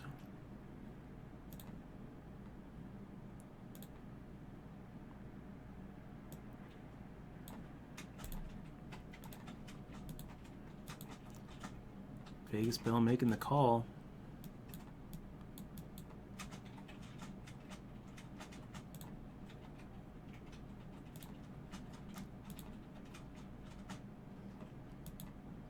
Puts us at 172,000, you guys.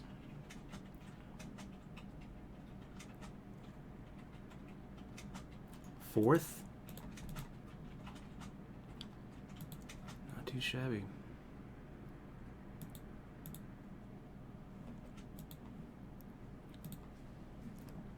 GG Donk TV, good to see you, bud.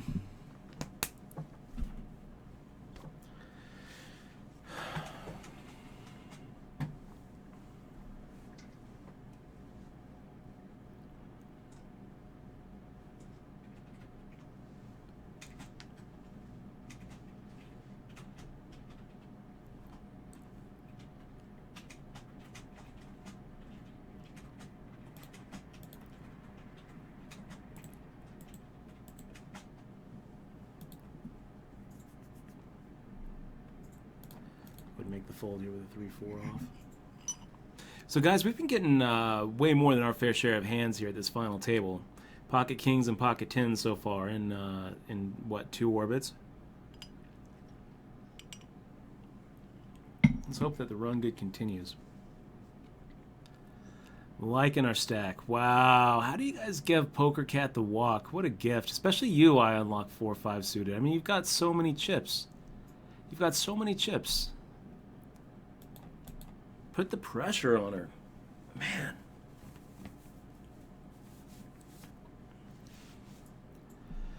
She's too good to give chips to, you guys.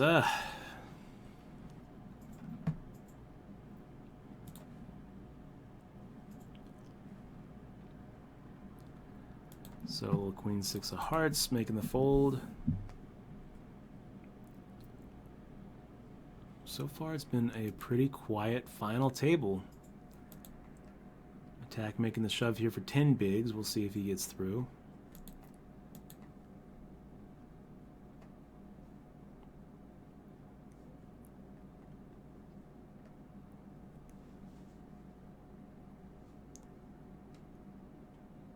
And he does. Lives to see another blind. 21 big blinds in front of us to start the hand. Jack 5 offsuit. In the big blind. Poker Cat making the raise to 16,000. Because why not? No, everyone folding. How about you, Sugar Ray? You feel like giving me a walk too? I wouldn't either. I wouldn't either, Sugar Ray. I would be raising me too. So I'm going to make the fold there.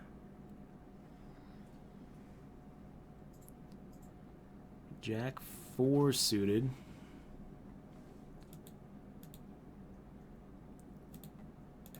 Get out of, I'll get out of Unlock's way here.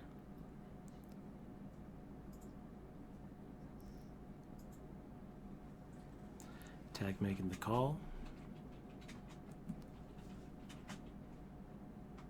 8,000 into 43,000. Why, man? I've seen that kind of blocker bet from 4-5 suited before, and Attack decided to pounce.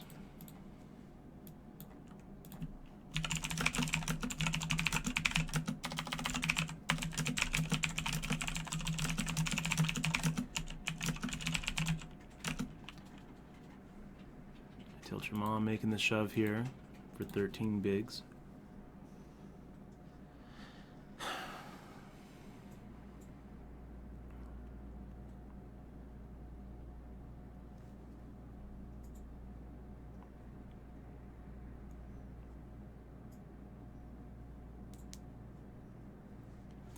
And now Unlock trying to do a little something different.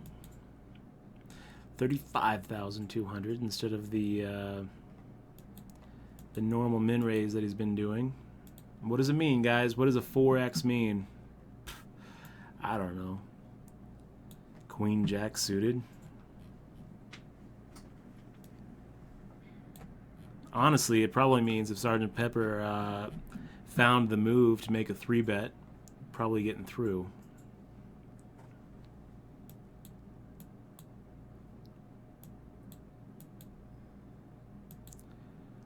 Go ahead and make a raise here.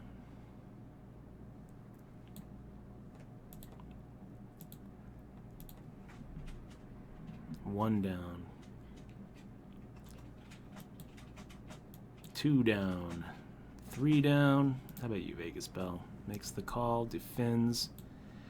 2 10s and a 5. Not really what I wanted to see.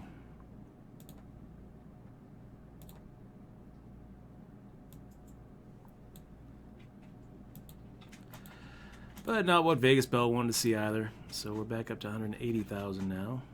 179K. Make the fold here.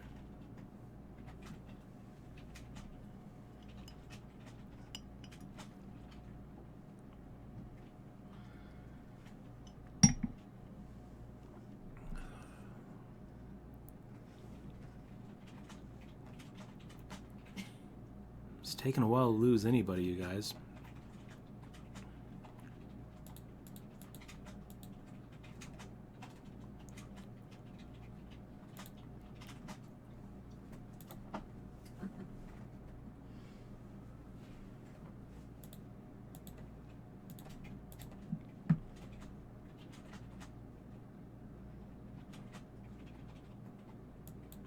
Wow, I don't know what to do, Poker Cat.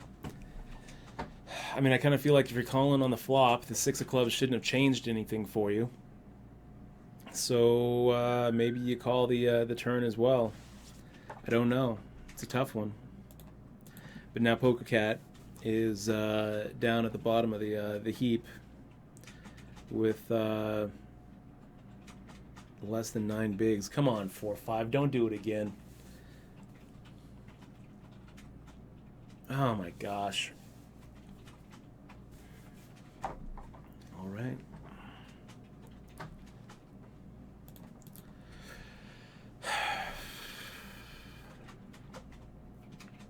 $13 big shove by attack. Waiting for those coolers. There's one. So king. Oh wow, king queen suited. Fun flop. And we lose our first victim at the final table. Attack going home with 9. $93 for 9th, and we're down to 8 players. I don't love the call really there, unlock. And actually, we're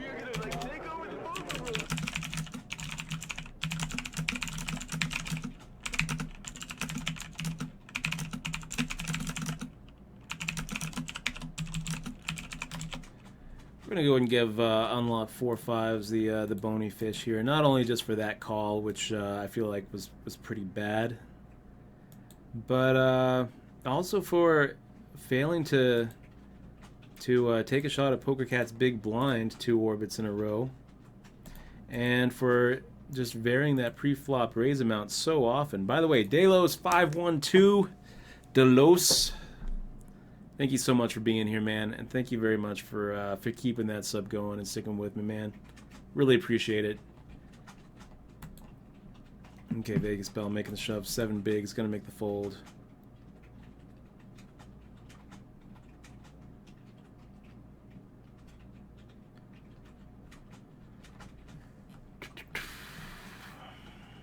Wow. What a river. What a river for Vegas Bell.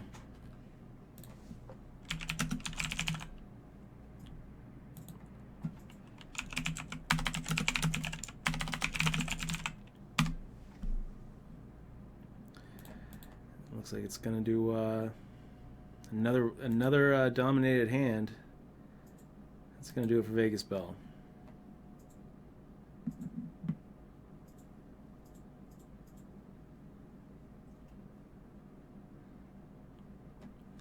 So we're down to 7 now, you guys.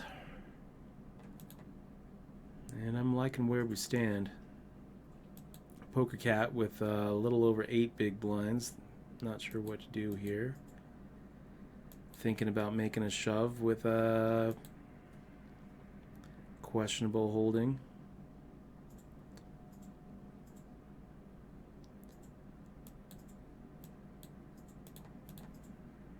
And I'm out of that one pretty quick.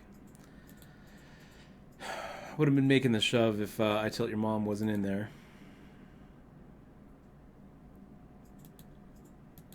And we lose a strong competitor in Poker Cat down to 6. Nice little run there, I Tilt Your Mom.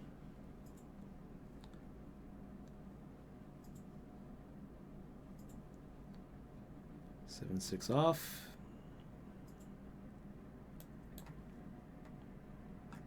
This is actually the biggest percentage jump in the whole tournament now, 6 to 5. Look at that weird jump. So it goes from 182 to 262, so an $80 jump, and then it goes 30. Why? I don't know. I don't know. wsop.com still can't figure out how to do a good payout structure.